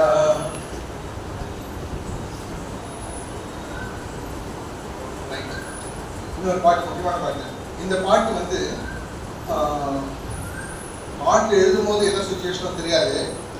கே மகாதேவனுடைய இசையில் உருவான பாட்டு. அவருடைய அசிஸ்டன்ட் பேர் யாருக்கா தெரியுமா? அவர் வந்து நுங்கம்பாக்கத்தில் லேக்வியூ ரோட்ல இருக்காரு. நான் அநேகமா ஒரு வீடு பாக்கி இல்லை. ஃப்ரெண்ட்ஸ் வீடும் சரி, இந்த மாதிரி ஆட்டோடைய வீடும் சரி, ஒரு வீடு பாக்கி இல்லை. நான் எங்க வீட்டுல எத்தனை நாள் இருந்தது கணக்கு போட்டா தெரியும்னு நினைக்கிறேன். அப்படி எல்லா இடத்துக்கும் போய் போய் போய் தகவல் கிடைச்சது அங்கதான். அதனாலதான் என்னால சொல்ல முடியுது, பேச முடியுது. என்னன்னு சொன்னா, இந்த உன்கண்ணில் நீர் வடித்தார் பாட்டுக்கு படம், காட்சி, சிவாஜி, பத்மினி இதெல்லாம் ரைட்டு. கண்ணதாசன் வர்றாரு. வர்றதுக்கு முன்னாடி நார்மலா வந்து கவிதையை வாங்கி பார்த்துட்டு மியூசிக் பண்றவர் தான் கே மகாதேவன். அன்னைக்கு என்னமோ புகழேந்திக்கு வந்து ஒரு விஷயம் தோணுது. பாரதியாருடைய உன் கண்ணில் நீர் வடிந்தால் என் நெஞ்சில் உதிரல் கொண்டுதலிங்கிற வார்த்தை இருக்கு இல்லையா, இந்த பல்லவி சூப்பரா செட் ஆகுது. கண்ணதாசன் எப்படியாவது கேட்டு இந்த பல்லவியை வச்சுக்கடா, பேலன்ஸ் மட்டும் எழுதி கொடுறான்னு சொல்லிட்டு கேட்கணும்னு புகழேந்திக்கு தோணுது. ஆனா பொதுவா முடியுமா? இன்னைக்கு இருக்கிற கவிதைகள்லாம் ஒத்துப்பாங்களான்னு நினைச்சு பாருங்க. ஆனா அப்போ வந்து கவிஞர் உள்ள வர்றாரு. அப்ப புகழேந்தி சொல்றாரு. புகழேந்தி வந்து பாரதியாருடைய பெரிய பரம ரசிகர்னு வச்சுக்கோமே. அப்போ ஏன் இந்த மாதிரி இந்த சுச்சுவேஷனுக்கு இந்த பல்லவி மட்டும் எடுத்துக்கலாமா, பாரதியாருடைய நீங்க அனுமதிச்சா அதை வச்சு பேலன்ஸை கொடுங்க. என்னப்பா பாரதி லைன் தானே, அதை வைக்கிறதுல நமக்கு கஷ்டம், தாராளமாக லைன் தானே சொல்லிட்டு இவர் எழுதியிருந்தார். நான் இந்த சபையில் சத்தியம் செய்கிறேன், கண்ணதாசன் இந்த பாடலை எழுதிய முழுமையை நீங்கள் தயவு செய்து ஒப்பாவைத்து பாருங்க. ஒரு வரி கூட தன்னுடைய இன்னொரு பாட்டில எந்த பாட்டிலையுமே அவர் பயன்படுத்துறார். இந்த பாட்டில் அவர் பயன்படுத்தியிருக்க வார்த்தைகள் இருக்கு இல்லையா, என்னவென்றால் கண்ணதாசனுடைய சிறப்பு என்று நாம் அடிக்கடி நினைப்பது, பெண்ணுடைய மனதை கூட ஆழமாக உட்புகுந்து அவருடைய உணர்வுகளை அள்ளி தருவதிலே வல்லர் கண்ணதாசன் என்று பல பாடல்களை சொல்லலாம். அதற்கான பாடல் காதல் சிறுகனை கூட அதனால பாடுதான். ஆனால் பாரதியுடைய வரிகளை எடுத்துக்கொண்டு பல்லவியாக அமைத்துக் கொண்டு சரணங்களை எழுத வேண்டிய ஒரு சூழ்நிலை வந்தபோது பாரதியாகவே மாறிதான் கண்ணதாசன் எழுதியிருக்கார் என்பதுதான் என்னுடைய அனுமானம், தீர்மானம். ஏனென்றால் இப்ப நான் சொல்றது இவ்வளவு சபையில சொல்றேன், நீங்க யார் வேணாலும் இன்னைக்கு நைட் உட்கார்ந்து அந்த பாட்டை கேளுங்க, ஒரு வார்த்தையை கூட தன்னுடைய இன்னொரு கண்ணதாசன் பாடல்கள்ல அவர் பயன்படுத்தவே இல்லை. கால சுமை தாங்கி போரேன் மார்பில் இணை தாங்கி வீழும் கண்ணீர் துடைப்பாய் அதில் என் விம்மல் தனியுதடி. இந்த வார்த்தை எங்கேயாவது நம்ம பார்த்துக்கோமா? இந்த முன்கண்ணில் நீர் வடித்தார்ல வந்து இந்த வரிகள் வந்து ஒருவேளை பாரதியார் உயிரோடு இருந்து அவரை கூப்பிட்டு இந்த பாட்டு எழுத சொன்னா அவர் கொடுக்கக்கூடிய வார்த்தையாக தான் இருக்க முடியுமே தவிர இது சாதாரண வார்த்தை கிடையாது. முள்ளில் படுக்கையிட்டு இமையை மூட விடாதிருக்கும் பிள்ளை புலமடியோ என்னை பேதமை செய்ததடி. பேருக்கு பிள்ளை உண்டு, பேசும் பேச்சுக்கு சொந்தம் உண்டு. பேருக்கு பிள்ளை உண்டு, பேசும் பேச்சுக்கு சொந்தம் உண்டு. என் வேற நீ இறந்த அதில் நான் வீழ்ந்து விடாதிருந்தேன். உன் கண்ணில் நீர் வழிந்தால் என் நெஞ்சில் புதிரம் கொட்டுதடி. என்ன சார் மைண்ட் போயிட்டீங்களா? அதாவது வரிகள் வந்து ஒரு இடத்துல சொல்லுவாரு, நீங்க அந்த சீனை கொஞ்சம் நினைச்சுக்கங்க. ஒரு ஊஞ்சல், டிபிக்கல் பிராமின் ஃபேமிலி, அந்த ஊஞ்சல் நடு முற்றத்துல தொங்குது. சிவாஜியும் பத்மினியும் அதில் உட்கார்ந்துருப்பாங்க, இல்ல அந்த ஊஞ்சல் அப்படி இறங்கி உட்கார்ந்துருப்பாங்க. உட்காரும் போது சிவாஜி ஒரு கேள்வி கேட்பாரு, என் தேவையை யார் அறிவார், என் தேவையை யார் அறிவார்னு மனைவியாக ஒவ்வொரு அணுக்களிலும் கலந்து வாழ்ந்த அந்த மனைவி, என்னடா அப்படி கேட்ட, அப்ப நான் இல்லையா, உனக்கு ஏன் தோணுச்சு? அந்த ஒரு பாஸ் என்று ஆங்கிலத்தில் சொல்வார்கள், கொஞ்சம் கேப் எது அந்த ஒரு லைனுக்கும் அடுத்த லைனுக்கும் நடுவில் சின்ன பாஸ் இருக்கும். ப்ளீஸ் நோட் பண்ணுங்க மேடம், நீங்க தான் நோட் பண்ணுங்க. எப்படின்னா, என் தேவையை யார் அறிவார் அப்படின்னு பதவதச்சி யாரு பத்மினி சிவாஜியை பார்ப்பாங்க. கேள்வியும் கேட்க மாட்டாங்க, ஏடா பண்ண ஏடா அப்படி சொல்றேன் அப்படின்னு கேட்கல. நம்ம வீடா இருந்து கேட்டுருவாங்க, அங்க கேட்கல. கேட்காம என்ன சொல்றாங்க, என் தேவையை யார் அறிவார்னு அவர் கேட்ட உடனே அப்படியே பதச்சு இந்த முகத்துல காமிக்க வேண்டிய நவரசத்தை காமிக்கிறாங்க. உன்னை போல் தெய்வம் ஒன்றே அறியும். எப்படி உன்னை போல் தெய்வம் இருந்தா அதுக்கு அறியும். நம்ம பெரிய கொடுத்து வச்சோம் சார். ஐ திங்க் நான் 1960 50s பிறந்தவங்க, இப்போ 26ல வாழ்ந்துட்டு இருக்கோம். What is the exact date of departure தெரியாது. ஆனா எவ்வளவு கொடுத்து வச்சிருக்கோம், எத்தனை பாடல்கள், நவரசமான பாடல்கள். சத்தியமா சொல்றேன், இந்த மாதிரி பாட்டெல்லாம் கேட்கறதுக்காக தான் இந்த திரை எடுத்தோம். வெறுமனம் ஆடு மாடு வாழ்ந்துட்டு போற மாதிரி கணவன் மனைவி மக்கள் கத்திரிக்காய் அதெல்லாம் இருக்கட்டும் ஒரு பக்கம், எதையுமே குறை சொல்லல. ஆனா இந்த ரசிக்கிறது இருக்கு இல்லையா, எவ்வளவு பெரிய விஷயம். அடுத்த பாட்டு ஒரு பாலாடைன்னு ஒரு படம் சார். பாலாடைன்னு ஒரு படம். பாலாடை படத்துல பத்மினி அண்ட் சிவாஜி, கேஆர் விஜயா வந்து பத்மினியோட சிஸ்டர். அந்த ஃபர்ஸ்ட் பேருக்கு குழந்தை இல்லை.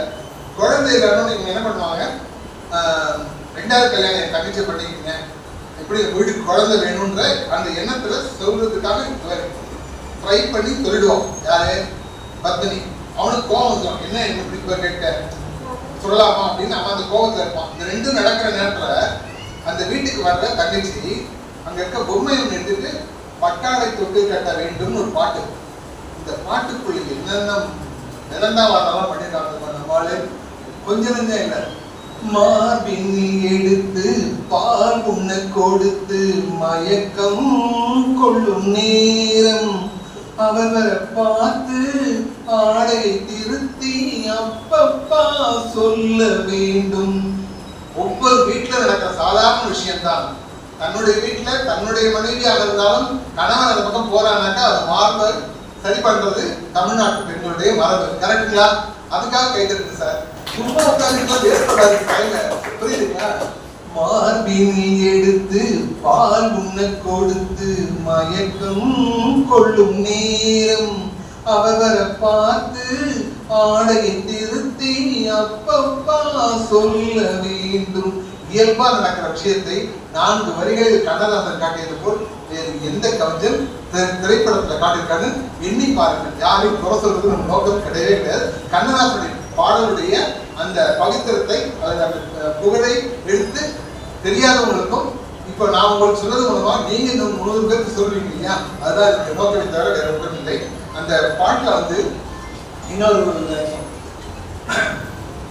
அந்த முதல் பையன் 4 வயசு ஆயிடுறான். அவன் வாசல்ல நிற்கிறான். அப்ப வந்து கணவன் மனைவியை கட்டி பிடிக்கிறான். கட்டி பிடிச்ச உடனே அவன் அதுக்கு கேள்வி கேட்கிறான். இதை எப்படி ஒரு அடுத்த ஸ்டான்ஸா போட்டாங்க, அன்னையின் தந்தை அழைக்கின்ற கோலம் கண்ணனும் காண வேண்டும், என்னையும் மறந்து எனிந்த விருந்து என்றவன் சொல்ல வேண்டும், பட்டாடை கற்பத்தில் கட்ட வேண்டும், என் கண்ணுக்கு பால் பண்ண தங்கு கொள்ள வேண்டும். நல்லா கேட்கிறது. நீங்க ரெக்கார்ட் பண்ணாதான் சார் நான் பேச முடியும். நான் மட்டுமே முனைச்சு குதிச்சுட்டா இருக்க முடியும். அடுத்த பாட்டு மயங்கினா நான் என்ன நான் மயங்க மாட்டேன். கல்யாணம் பண்ண நான் எப்படி மயங்கதான் இப்படி இருக்கேன். சரி, தேன் சிந்துதே வானம் இந்த பாட்டு ஞாபகம் இருக்கா பாருங்க. முதல் முறையா இளையராஜா அவர்கள் அன்னைக்கு இருந்த வெங்கடேஷ் வெங்கடேஷ் சார்கிட்ட அசிஸ்டண்டா ஒர்க் பண்றாரு. அந்த டைம்ல அந்த ஜிகே வெங்கடேஷ் அசிஸ்டண்டா இருந்தா ஆர்கெஸ்ட்ரேஷன் கண்டக்டர்னு பேரு. ஆர்கெஸ்ட்ரேஷன் கண்டக்டர்னு பேரு. அந்த வேலையை பார்த்தது இளையராஜா. முதல் முறையாக கண்ணதாசனை நேரில் பார்த்த நாள், முதல் முறையாக கண்ணதாசனை நேரில் இளையராஜா பார்த்த நாள். அப்போ வந்து அவருக்கு என்ன கேள்விப்படுறாரு, கண்ணதாசன் வந்து மியூசிக் சொன்ன உடனே டக்குன்னு பாட்டு கொடுத்துருவாரு, டக்குன்னு கொடுத்துருவாரு. இவருக்கு புரியல, எப்படா கொடுக்க முடியும், யோசிக்கணும்ல, அது என்ன மியூசிக் வாங்கணும். அப்புறம் அந்த அச்சரமோ உச்சரமோ ஏதோ சொல்லி தப்தகாரம் சொல்லுவாங்க. தப்தகாரத்துக்கு ஏற்ற மாதிரி மீட்டருக்கு ஏற்ற மாதிரி மேட்டர் சொல்லுவாங்க. அதெல்லாம் வச்சு என்ன ஏதுன்னு செட் பண்ணி தானே தர முடியும். இதுதானே வாழ்க்கை, இதுதானே எல்லா கவிதையும் பண்ண முடியுது. ஆனால் இது மூணு சொல்லணும்னு டக்கு பாட்டு கொடுத்துறாரு அப்படின்னு பலரும் சொல்ல கேள்விப்பட்டு இளையராஜாவுக்கு ரொம்ப ஆங்ஸைட்டி ஆன்ஷியஸா வெயிட் பண்றாரு. இன்னைக்கு எப்படி இருந்தாரு பார்க்கணும்னு. கவிஞர் உள்ள நுழைகிறாரு. உலகத்துக்கு அழகா சொல்லுவாரு, வேட்டியின் ஒரு பக்கத்து நுனியினை பிடித்துக் கொண்டு கோட்டைக்குள்ள அந்த கோபங்கள் செல்லும் போது கடையே கால் வைத்து செல்வது போல் இருக்கும். அதுதான் கண்ணதாசன் இருந்தார். அதுதான் அழகு. அந்த அழகு எந்த கவிஞருக்கும் வராது. நான் கண்ணதாசன் ஒரு முறை கூட பார்த்ததில்லை, கேள்விப்பட்டதுதான் இப்படி ஓடிச்சுனேன். சரியா? வேட்டியின் ஒரு பக்கத்து நுனியினை பிடித்துக் கொண்டு கோட்டைக்குள் அந்த கோபங்கள் செல்லும் போது கவிதையே கால் வைத்து செல்வது போல் இருக்கும் என்றார். நான் அதெல்லாம் வந்து அவர் இறந்த அன்னைக்கு ராத்திரி கவிதை தேவதம் சென்ற கம்பன் அங்கு இறந்து விட்டானா, பூவுல கவியரசன் முன்னேற்று கொண்டு சென்றான், கால கண்ணிக்கு காதல் வெறி உண்மையோ, கவிதைகளை கைவிடுத்து கடும் பயணம் தொடர்ந்தாலே. இப்படி ஒரு 4 பக்கம் எழுதிதான் ஸ்டார்டிங் பண்ணது. சரி, இந்த பாட்டுக்கு இளையராஜா வெயிட் பண்றாரு. கண்ணதாசன் உள்ள நுழைறாரு. கண்ணதாசன் உள்ள நுழைஞ்சாலே நான் சொன்ன மாதிரி அந்த கவியர்கள் நினைச்சு பாருங்க. ஆஜாத பாகவதர் 6 அடி ஹைட்டு, அந்த பட்டு சட்டை எல்லாம் போட்டுட்டு அப்படி அவங்களோட உள்ள நுழைகிறாரு. வர்றவங்களை எல்லாம் வழியில உள்ளவங்க பார்த்து நான் சௌக்கியமா பொண்ணு கல்யாணம் வந்துச்சா, குழந்தை வந்துச்சா அப்படின்னு எல்லாம் பார்க்குறவங்களுக்கு தெரிஞ்சவங்க அதை அப்படி பழக்கமாயிடுச்சு. அந்த எல்லாரையும் அவருக்கு தெரியும். அந்த திரைத்துறையில் உள்ளவங்க அப்படி விசாரிச்சுட்டு அவர் வந்து இந்த சீட்ல வந்து உட்கார்ந்ததுக்குள்ளேயே ஒரு 20 நிமிஷம் ஆகுது. சரிங்களா? மறுபடியும் உட்கார்ந்த உடனே நீ கதையை சொல்லு அப்படிங்கிறாரு. இவன் கதையை சொல்றான். கதை சொன்ன உடனே இவர் இந்த கதையை ஒழுங்கா ஃபுல்லா கேட்கணுமா இல்லையா? நம்ம அப்பதானே எதிர்பார்ப்போம்.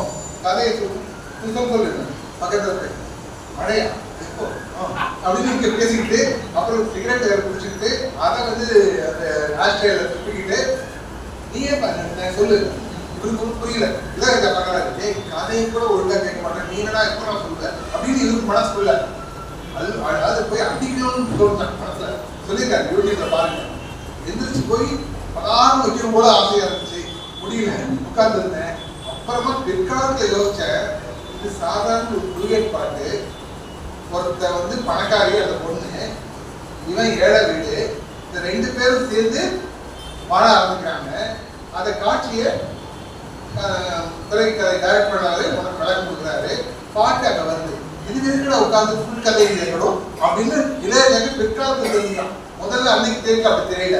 அப்படிலாம் கேட்டாரு. சரி கதை சொல்லிட்டு கதை அவ்வளோதாங்க அப்படின்னா, சரி நீங்க இசை டியூனை போட்டு பாடணும். டியூனை போட்டோம்னா முதல்ல லைன். சரி, இந்த பாட்டுக்கும் மற்ற பாட்டுக்கும் ஒரு பெரிய வித்தியாசம் இருக்கு. என்னன்னா, நாமளா வந்து வீடு வரை உறவு, வீதி வரை மனைவி, காடு வரை பிள்ளை, திருவள்ளூர் பாலாடா தெரியாது இந்த பாட்டு. காடு வரை பிள்ளை, கடைசி வரை யாரோ பட்டினத்தார் ஞாபகம் வராது இல்லையா? ஸோ இந்த மாதிரி உள்ள ஒவ்வொரு பாட்டிலையும் ஒவ்வொரு லைனும் வெவ்வேறு மாதிரி போகுது. தனித்தனி வார்த்தைகள் கட்டது. ஆனாலும் இன்டர் ரிலேஷன் இல்லாம பாட்டு எழுந்தா பாட்டு கிடையாது. முதல் லைனுக்கும் 2வது லைனுக்கும் ஒரு லிங்க் இருக்கணும், 2வது லைனுக்கும் 3வது லைனுக்கும் ஒரு லிங்க் இருக்கணும். அந்த லிங்க் எல்லா பாட்டிலும் லிங்க் ஆகிறதா லிங்க் நல்லா இருக்கும். இல்லைன்னா பாட்டா இருக்காது, வெறுமன வரிகளா இருக்கும். கண்ணதாசன் பாட்டுல இது வந்து ஸ்பெஷாலிட்டி. இந்த பாட்டுல டியூன் மட்டும்தான் அவருக்கு கிடைச்சிருக்கு. டியூன் பாட்டு எழுதல. இது வந்து ஏற்கனவே தெலுங்குல வந்த படம். அதை வந்து அந்த பாட்டு ஹிட் ஆயிடுச்சு. இவங்க அந்த பாட்டு டியூன் பண்ணிருக்காங்க. இது மாத்தாதீங்க அந்த டியூனை, எப்படியாவது கவிதை கேட்டுவாங்க. ஆனா அந்த எழுதுவார் சார் சொல்லி தான் கூப்பிட்டுருங்க. வர்றாரு, எழுதுறாரு. எழுதுனோடனே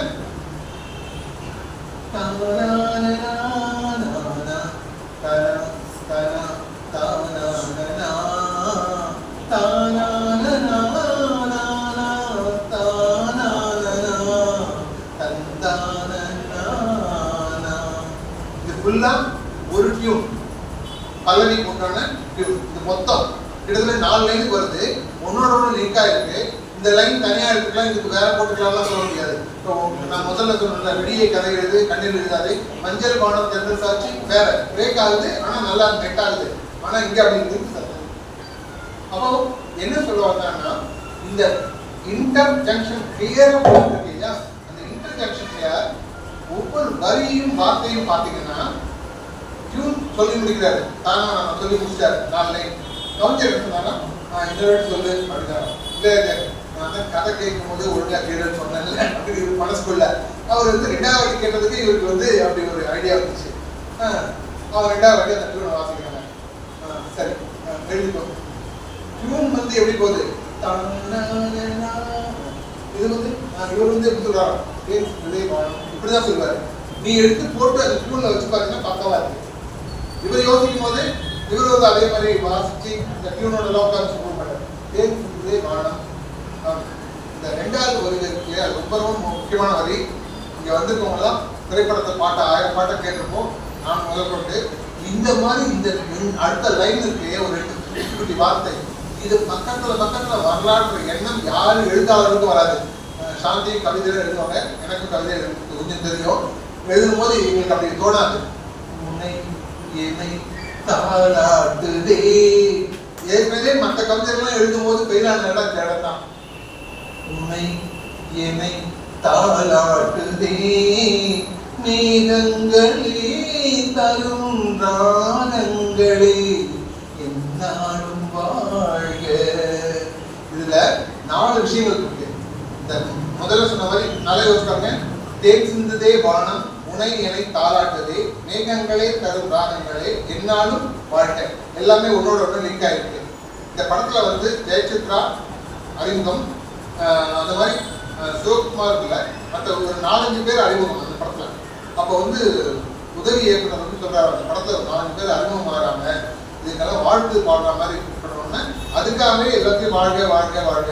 பன்னீரில் ஆடும் செவ்வாழை கால்கள், பனிமேலை போடும் பால் வண்ணமே, சொர்க்கங்களே சுகம் தரும் இன்பங்கள் வாழ்க. எல்லாம் வரையும் பேரா முடியும் போது வாழ்க வாழ்க வாழ்க முடிச்சிருப்பாரு. ஒரு விஷயம் இதுல வந்து இந்த பன்னீரில் ஆடும் செவ்வாழை கால்கள், அவ பணக்கார வீட்டுல இருந்து வந்திருக்கா, இங்க வந்து குடிசை வீட்டு தண்ணீர் மழையில வந்து உள்ள வந்து கொட்டுது, பாத்திரம் வச்சு அதெல்லாம் குடிக்கிறாங்க. இவ்வளவு விஷயத்தையும் அதுக்குள்ள பாட்டில் எழுதும்போது கூட பன்னீரில் ஆடும் செவ்வாழை கால்கள்னா பணக்கார பொண்ணு வந்து விஷயத்தை கதைக்குள்ள கொண்டு வந்து வைக்கிறார். இப்படிப்பட்ட விஷயம் அது இருக்கு. இதுல இதெல்லாம் ஹைலைட் இல்லை சார். இதெல்லாம் வந்து ஓரளவு கண்ணதாசனா இப்படிதான் பண்ணுவார் நமக்கு தெரியும். பின்னாடி ஒரு வார்த்தை சொல்ற கேளுங்க. எழுதி முடிச்சாச்சு, பாட்டு எழுதினோடனே அவர் அங்கே இருக்க மாட்டாரு, அடுத்த ஸ்டுடியோக்கு கிளம்புறதுக்காக கிளம்புவாரு. வழக்கம் போல இங்கேருந்து அங்கே போகிறதுக்கு 20 நிமிஷம் ஆகும். அப்படி கிளம்பி காரில் ஏறி போகிறாரு. வெங்கடேஷ் சொல்றாரு, ராஜா ஏதாவது வார்த்தைக்கு தெரிவிச்சதுன்னா உடனே கேட்டு மாற்றிக்கோ, அப்புறம் அவர் போயிட்டாருன்னா மாற்றுறது கஷ்டம் அப்படின்னா. உடனே ராஜா வந்து அவருக்கு உண்டான மியூசிக்கல் நாலேஜில் செக் பண்ணி பார்த்தா ஒரே ஒரு இடம் இடிக்குது. ஓடி போய் பார்த்துட்டாரு. அவர் காரில் ஒரு கால் வச்சுட்டாரு, தரையில் ஒரு கால் இருக்கு. அந்த சுச்சுவேஷன் கிட்ட போய் பார்த்துட்டு இந்த ஒரு வார்த்தை என்ன, ஜானகின்னு இருக்கு, இடிக்குது, வைத்தியக்கு போட்டு போனாங்க. இவர் சொல்லலாம், கதையை கேட்டுட்டு தூணை கேட்டுட்டு டக்கு டக்குன்னு சொன்னேன். அந்த அதிர்ச்சியிலேருந்தே நான் இன்னும் மேடலை. இப்போ என்னன்னாக்க ஒரு வார்த்தை இடிக்குதுன்றேன், ஜானகி இடிக்குதுன்னா வைத்தியக்கு போட்டுக்கொண்டு நிவாரணம் போடுங்க. இதை எப்படி யோசிச்சேன், அதை சொல்லிட்டு போட்டு பக்கத்துல போய் நின்றாராம். அப்போ சொல்றாராம், தானானா சீதா, தனனானா ஜானகி, தனனானா வைத்தியகிடா அப்படின்றாராம். ஒரு இலக்கியத்தில் வரக்கூடிய அல்ல புராணத்தில் வரக்கூடிய ஒரு வார்த்தைக்கு ரொக்கமில்லை எவ்வளவு இருக்கு பாருங்க. அது என்ன சார் ஸ்டோரா அது? வைதேகி முன்னே ரகுவம்சராமன் விளையாட வந்தான் வேறென்ன வேண்டும். இப்ப இந்த வைதேகி பதிலாக ஜானகி போட்டு பாருங்க, இடிக்குமா இடிக்காதா? இப்ப நமக்கு தெரியுது, அப்ப தெரியலையே. என்ன அழகா போட்டுருக்காரு.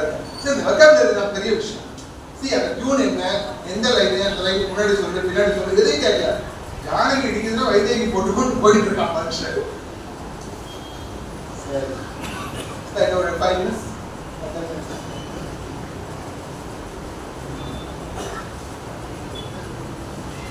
நான் முதல்ல சொன்ன ஒரு விஷயம், அதாவது வாழ்க்கையில் நாம சராசரி மனிதர்கள் யாருமே வந்து ரொம்ப பெரிய ஆளும் கிடையாது, ஒண்ணுமே இல்லாத ஆளும் கிடையாது இல்லையா?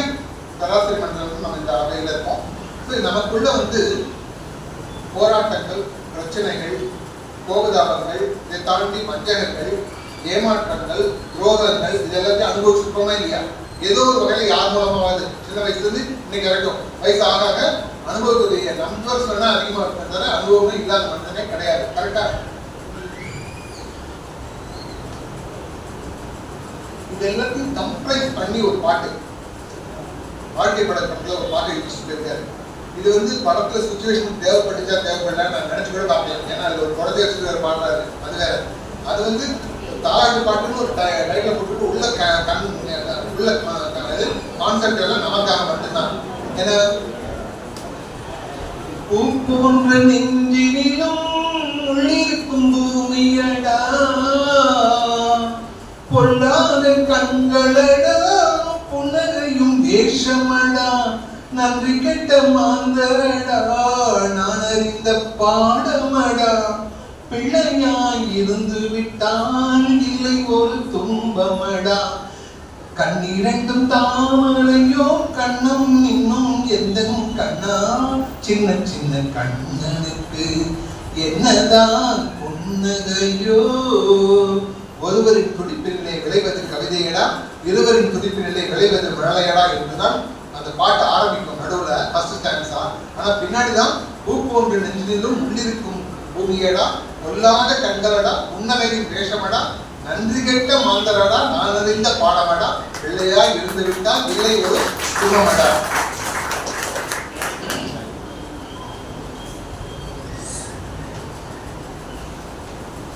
சரி, காலம் நேரம் கிடைத்தால் நம்ம இன்னும் இந்த நவராத்திரி மாதிரி சிவராத்திரி சார் சிவராத்திரி கூப்பிட்டுங்க வர நிகழ்ச்சிக்கலாம் கச்சேரி ஃபுல்லா.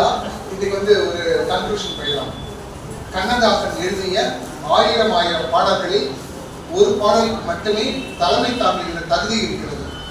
அந்த பாடல் எந்த பாடல் என்பதை சபையில் உள்ள ஒவ்வொருத்தரும் தானே சிந்திக்கலாம். ஆனா அந்த பாட்டை நான் சொல்ல போறேன், பாடவும் போறேன். ஏன்னா இந்த பாட்டுக்கு இணையான பாடல் கண்ணதாசன் எழுதவே இல்லை.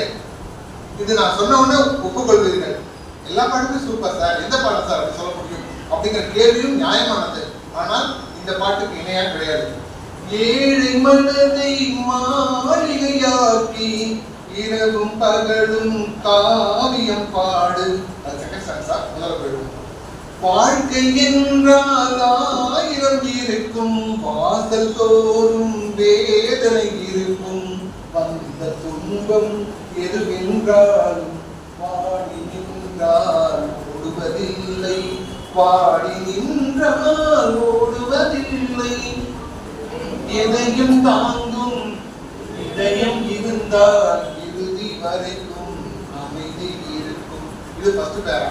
ஏன்னா வாழ்க்கை என்றால் 1000 இருக்கும், நமக்கு வந்து 999 தான், இன்னொன்று வருதுன்னா பேஸ் பண்ணலான்றாரு, அது ரெடியா இருக்கும். அதான் பாட்டில் வந்து இந்த பாசிட்டிவிட்டியும் நமக்கான நம்பிக்கை நண்பர்களையும் அள்ளி தந்திருக்கிற கண்ணதாசனை தான் நம்ம கொண்டாடிட்டு இருக்கோம். அதை தான் நம்ம உள்ள வச்சுக்கணும். கண்ணதாசன் மற்ற பரிமாணங்கள் நமக்கு முக்கியமா கேட்டால் எனக்கு தெரியாது. ஆனால் கண்ணதாசன் முக்கியமான பரிமாணம் மக்களுடைய வாழ்க்கையில ஏற்படுகின்ற சுகத்துக்கும் சோகத்துக்கும் சொந்தம் சொல்கிற நம்மளுடைய கவிஞர் ஒவ்வொரு பாட்டிலையுமே இந்த நம்பிக்கைக்கு உண்டான விதைகளை நன்குரமாக போட்டு கொண்டிருக்கார். அந்த பாட்டு தான் இது. இப்படிதான் வாழ்க்கை என்றால் 1000 இருக்கும், வாசல்தோறும் வேதனை இருக்கும், வந்த துன்பம் எதுவென்றாலும் வாடி நின்றால் ஓடுவதில்லை, எதையும் தாங்கும் இதயம் இருந்தால் இறுதி வரைக்கும் அமைதி இருக்கும். இது ஒரு பேரா.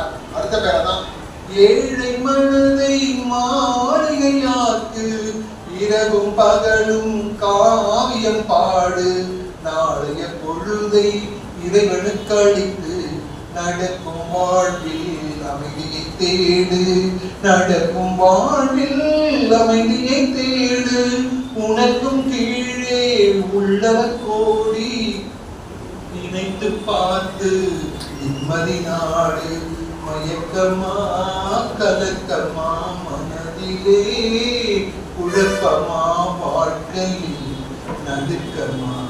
இதெல்லாம் வரும். அப்போ நினைக்க வேண்டிய பாட்டு வீட்டுல அறையை விட்டு போகும்போது அந்த வெளியால மாட்டிருக்கியா, அது போல நம்ம வீட்டை விட்டு வெளியில வர இடத்துல 2 லைன் இப்பதான் டிடிபி என்னமோ வந்துருக்கு உனக்கும் கீழே உள்ளவர் கூடி நினைத்து பார்க்க நிம்மதி நாடுங்கிற லைனை மட்டும் பிரிண்ட் பண்ணி ஒட்டிடுங்க. டெய்லி வெளியே வரும்போது அது ஒரு நிமிஷம் உச்சரிச்சுட்டு வெளியே வாங்க. எவ்வளவு பெரிய பிரச்சனை வந்தாலும் 50% அந்த வழியை வந்து மைனஸ் பண்ணி கொடுப்போம். பேக் 50% நம்ம சால்வ் பண்ணிக்கலாம். வாய்ப்புக்கு நன்றி. இன்னும் பேச ஆசை. ஆனால் ஒரே நிமிஷம் வருகிற 19ஆம் தேதி சென்னையில் சைதாப்பேட்டையில் தமிழ்நாடு திறந்த நிலை பல்கலைக்கழகம் ஒன்று இருக்கு. அதுல 5ஆம் மணில ஒரு அரங்கம் இருக்கு. காலை முதல் மாலை வரை கண்ணதாசன் விழா, கவியரங்கம், கருத்தரங்கம், பட்டிமன்றம், இசை நிகழ்ச்சி. ஒண்ணு மிஸ் பண்ணாலும் உங்களுக்கு லாஸ், எனக்கு கிடையாது. ஏன்னா ஒவ்வொன்றுத்தையும் அவ்வளவு திட்டமிட்டு அழகா வடிவமைச்சிட்டு இருக்கேன். செலவு ஒரு பக்கம் இருக்குது. அது எவ்வளவு நல்லா கண்ணதாசன் நூற்றாண்டு என்பது எனக்கு வந்து என் புள்ள அது. ஸோ அந்த இதுக்கு குறையே இருக்கக்கூடாதுக்கா ரொம்ப கஷ்டப்பட்டு ரொம்ப நாளாக திட்டமிட்டு போடுறேன். ரொம்ப நல்ல விழா. அன்னைக்கு ஒரு நாள் வாங்க, உங்களுக்கு சாப்பாடுலேருந்து எல்லாம் நான் பார்த்துக்கிறேன். காலை 9 8:30 வந்துருங்க. நைட்டு லேட் ஆனாலும் பரவாயில்ல, ட்ரெயின் வசதி இருக்கு, மெட்ரோ வசதி இருக்கு. அதுக்கு பக்கமா பார்த்தா இடம் ஃபிட் பண்ணிட்டேன். தயவுசெய்து வாங்க. 19/7 நான் ஹரிசார் போட்டும் பாஸ்கர் நான் வந்து அந்த இன்விடேஷன் கொடுக்குறேன். ஷாப்பிங்கும் வந்துடும். யார் வரணும் ஆனாலும் சரி கண்டிப்பா மிஸ் பண்ணாம வாங்க. அன்னைக்கு ஒரு நாள் சொர்க்கத்தில் இருக்கும். வாய்ப்புக்கு நன்றி.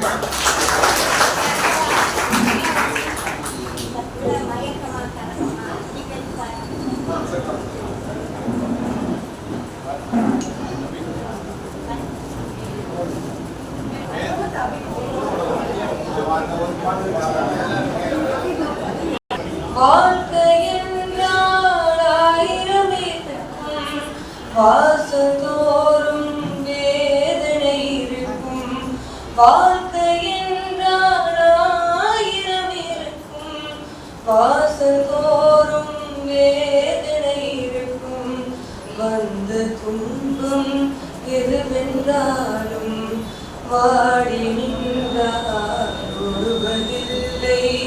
வாடி நின்றால் ஓடுவதில்லை. எதையும் தாங்கும் இதயம் இருந்தால் இறுதி வரைக்கும் அமைதி இருக்கும். மயக்கமா கலக்கமா மனதிலே குழப்பமா வாழ்க்கையில் நடுக்கமா.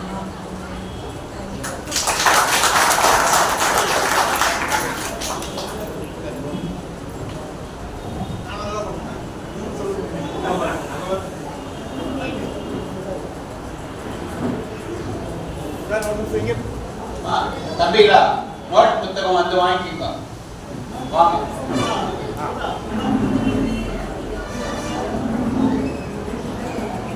ஓகே.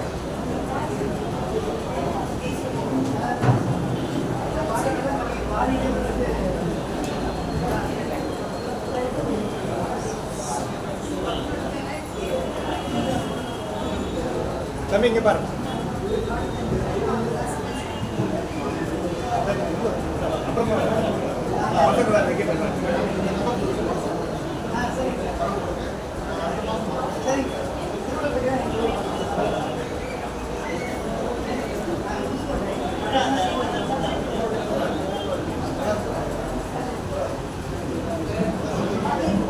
நிகழ்ச்சி முடிந்தாலும் நம்மை பொறுத்தவரை இன்னும் அந்த மயக்கத்திலேயே இருக்கிறோம்.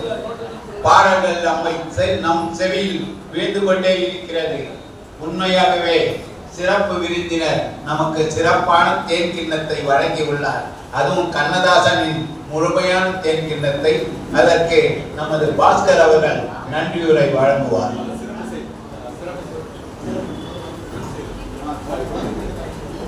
சிறப்பு விருந்தினருக்கு சிறப்பு செய்யும் நேரம்.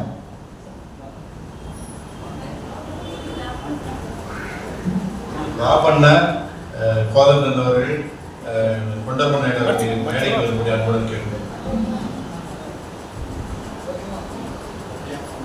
சார் கொஞ்சம் அப்படியே இங்கே பாருங்க.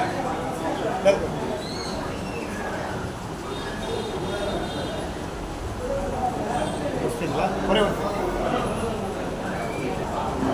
Okay sir.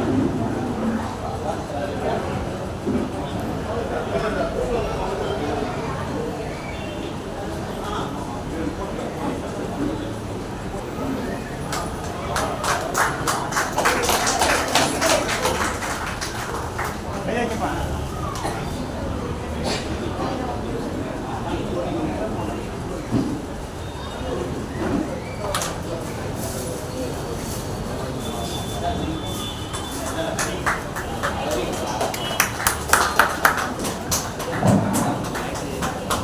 சாருக்கு பிறந்தநாள் வாழ்த்துக்களை பேசும்போது சொல்ல மறந்துட்டேன். நான் இந்த நிகழ்ச்சிக்கு வர்றதுக்கு மூல காரணம் ஹரிதான். அவருடைய நட்பு தான் அந்த நிகழ்ச்சிக்கு முன்னாடி பேசுறதுக்கு வாய்ப்பு கொடுத்தது. அவர் நீடுவில் வாழ வேண்டும். நம்மளுடைய அனைவருடைய வாழ்த்துக்களோடு பாராட்ட வேண்டும். என்னுடைய ஆவியும் நண்பரும் 50 வருட கால நண்பத்துவம் கொண்ட நண்பர் திரு ஹரிமூர்த்தி சமூக சேவகருமான இன்று அவர் பிறந்த நாள் கொண்டாடி குழந்தைகளுக்கு நோட்டு புத்தகங்கள் பேனாக்களை வழங்கியதற்கு எனது மனமார்ந்த நன்றியை தெரிவித்து இந்த பொன்னாடை அவருக்கு அன்போடு நான்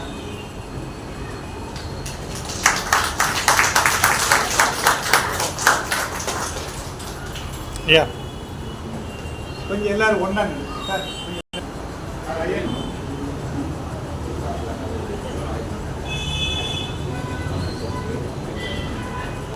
ஓகே. 105வது நிகழ்விற்கு பெருமை சேர்க்கும் விதமாக இலக்கிய செம்மல் கவிஞர் கண்ணதாசனுக்கு செம்மாந்த வணக்கத்தை இந்த நூற்றாண்டு நிகழ்வில் வாசகர் வட்டம் பங்கெடுக்கும் வகையில் இந்த நிகழ்ச்சியை திரு காவிரி மைந்தன் அவர்களை அறிமுகப்படுத்திய ஹரிமூர்த்தி ஐயா அவர்களுக்கு நன்றியை தெரிவித்துக் கொள்கிறோம். கடந்த 2 மாதங்களுக்கு முன்பாக இந்த மாதிரி காவிரி மைந்தன் ஒரு தோழர் இருக்கிறார், நிறைய கண்ணதாசனை பற்றி நிறைய இடங்களில் பேசிட்டு இருக்காரு. நான் கூட்டம் கேட்ட மாஸ்டர் அவரோட உங்களை நூலகத்தில் பேச வைக்க முடியுமா அப்படின்னு சொல்லிட்டு கேட்டாங்க. அடுத்தடுத்த மாதங்கள் வந்து தொடர்ச்சியா நம்ம பேச்சாளர்களை வந்து நிறைவு செய்து வச்சிருந்ததுனால அடுத்த மாதம் பார்க்கலாம் சார் அப்படின்னு சொல்லி சொன்னோம். என்ன கேட்டீங்கன்னா கண்ணதாசனுடைய பிறந்த நாள் வந்து 24ஆம் தேதி வருது. அந்த நிகழ்வுல வந்து அந்த மாத நிகழ்வுல அவர் போட்டா சரியா இருக்கும் அப்படின்னு சொல்லி சொன்னோம். அப்போது பார்த்தீங்கன்னாக்கா ஐயா பார்த்தீங்கன்னாக்கா நிறைய புத்தக வெளியீடுகள்ல அண்ணா நூற்றாண்டு நூலகத்தில் வந்து பண்ணிட்டு இருந்தாங்க. தொடர்ச்சியா இந்த புத்தக வெளியீடு அதுக்கு நான் சென்றிருந்தேன். அங்க பாத்தீங்கன்னாக்கா ஐயா ஒரு தனிநபரா எனக்கு தெரியல. போய் பார்த்தேன் உலகம் புறந்து வந்திருந்த இலக்கிய ஆண்மைகளும் தமிழ் சங்கத்திலிருந்து வந்திருந்த பேராண்மை மிக்கவர்களும் அந்த மேடையில பார்த்தேன். பார்க்கும்போதே தெரிஞ்சது ஐயா வந்து அப்பதான் முதல்ல சந்திக்கிறேன். ஒரு சாதாரண மனிதர் இல்ல, கண்ணதாசனை பத்தி உலகம் பூரா கொண்டு போய் சேர்த்திருக்கிற ஒரு மாமனிதர் அப்படிங்கிறத நான் முதல்ல தெரிஞ்சுக்கிட்டேன். என்ன கேட்டீங்கன்னாக்கா ஒருத்தர் அந்தமான்ல ஒருத்தர் பேசுறாரு, இலக்கியில ஒருத்தர் பேசுறாரு, மலேசியால ஒருத்தர் பேசுறாரு, லண்டன்ல ஒருத்தர் பேசுறாரு. எல்லாரும் வந்து அந்த நிகழ்வுல வந்து அவர் புத்தக வெளியிட்ட பத்தி பெருமை பத்தி பேசினாங்க. இப்ப ஐயாட்ட மேல பேசிட்டு இருக்கும் போது சொன்னார் ஒரு விஷயத்த, நான் வீட்டுல ஒரு கண்ணதாசனோட பெரிய படம் ஒன்று வச்சிருக்கேன். நான் சந்தோஷமா இருக்கும்போது அந்த படத்தை பார்த்து அவர்கிட்ட பேசுவேன், துக்கமா இருக்கும்போது அந்த படத்தை பார்த்து பேசுவேன் அப்படின்னு சொன்னாரு. அப்படி பேசுறது வழியாதான் நம்ம திருவொற்றியூர் நூலகத்தை கண்ணதாசன் ஒருவேளை நமக்கு அறிமுகப்படுத்தினாரோ என்று நான் நினைக்கிறேன். அந்த வகையில கண்ணதாசன் ஐயா அவர்களுக்கும் நான் நன்றியை தெரிவித்துக் கொள்கிறேன். அப்புறம் பாத்தீங்கன்னாக்கா ஐயா பாடல் பேசுனதை விட பாடல் வந்து மிகப்பெரிய ஒரு ஈர்ப்பா இருந்துச்சு. என்னன்னு கேட்டீங்கன்னாக்கா பேசும்போது கை தட்டினாங்க சில விஷயங்களுக்கு, பாடும்போது அப்படியே அமைதியாயிடுச்சு. ஏன்னா அந்த பாடலை கை தட்டிருக்கணும், ஆனா பாட முடியல. ஏன்னா சொன்ன மயக்கமா மதி மயக்கமா அப்படின்னு சொல்லி கேட்டாருல்ல, அந்த பாடல் மயக்கத்துல நம்ம எல்லாமே இருந்தோம். கை தட்டப்படாத நோக்கம் இல்லை. என்னன்னு கேட்டீங்கன்னாக்கா அந்த அளவுக்கு நம்மள அவருடைய குரல் வளம் நம்மளை கட்டி போட்டு ஒவ்வொரு பாடலும் எந்த வகையில உருவாக்கப்பட்டது அப்படிங்கிறத வந்து ரொம்ப சிறப்பா சொன்னாங்க. கடந்த நிகழ்வுல கூட கண்ணதாசனை பத்தி நம்ம பேசியிருக்கோம்.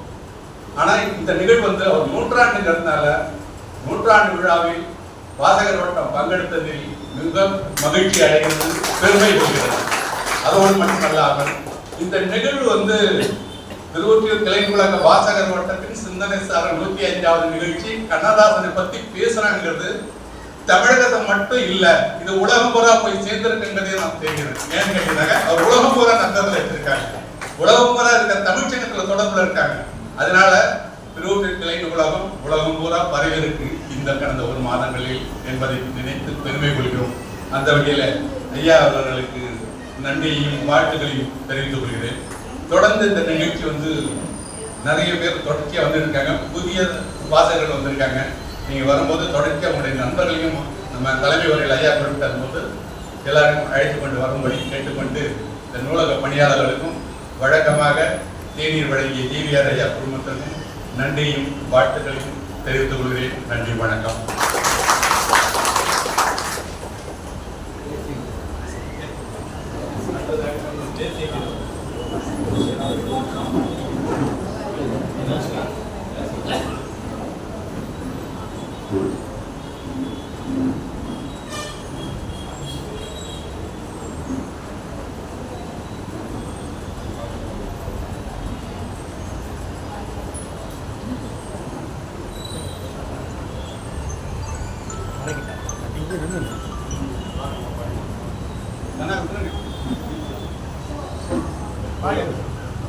கேப்பை ஃபில்அப் பண்ணிடுங்க. கேப் இல்லை நீங்கள் மைக்கில் போயிடுங்க. அவங்க ஃபில்அப் பண்ணிட்டாங்க.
போங்க சாந்தி. நீங்கள் போங்க, 2 பேரும் போங்க. டைம் போடுறீங்களா? நீங்கள் இப்போ ஆன் பண்ணுறீங்களா?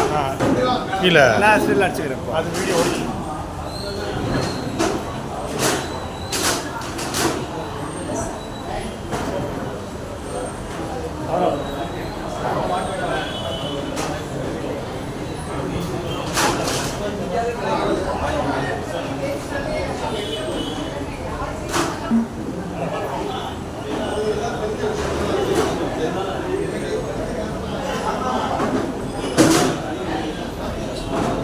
வாங்க முன்னாடி வாங்க, முன்னாடி வாங்க.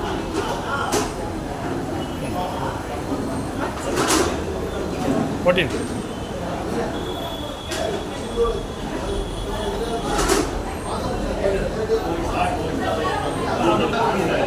சாந்தி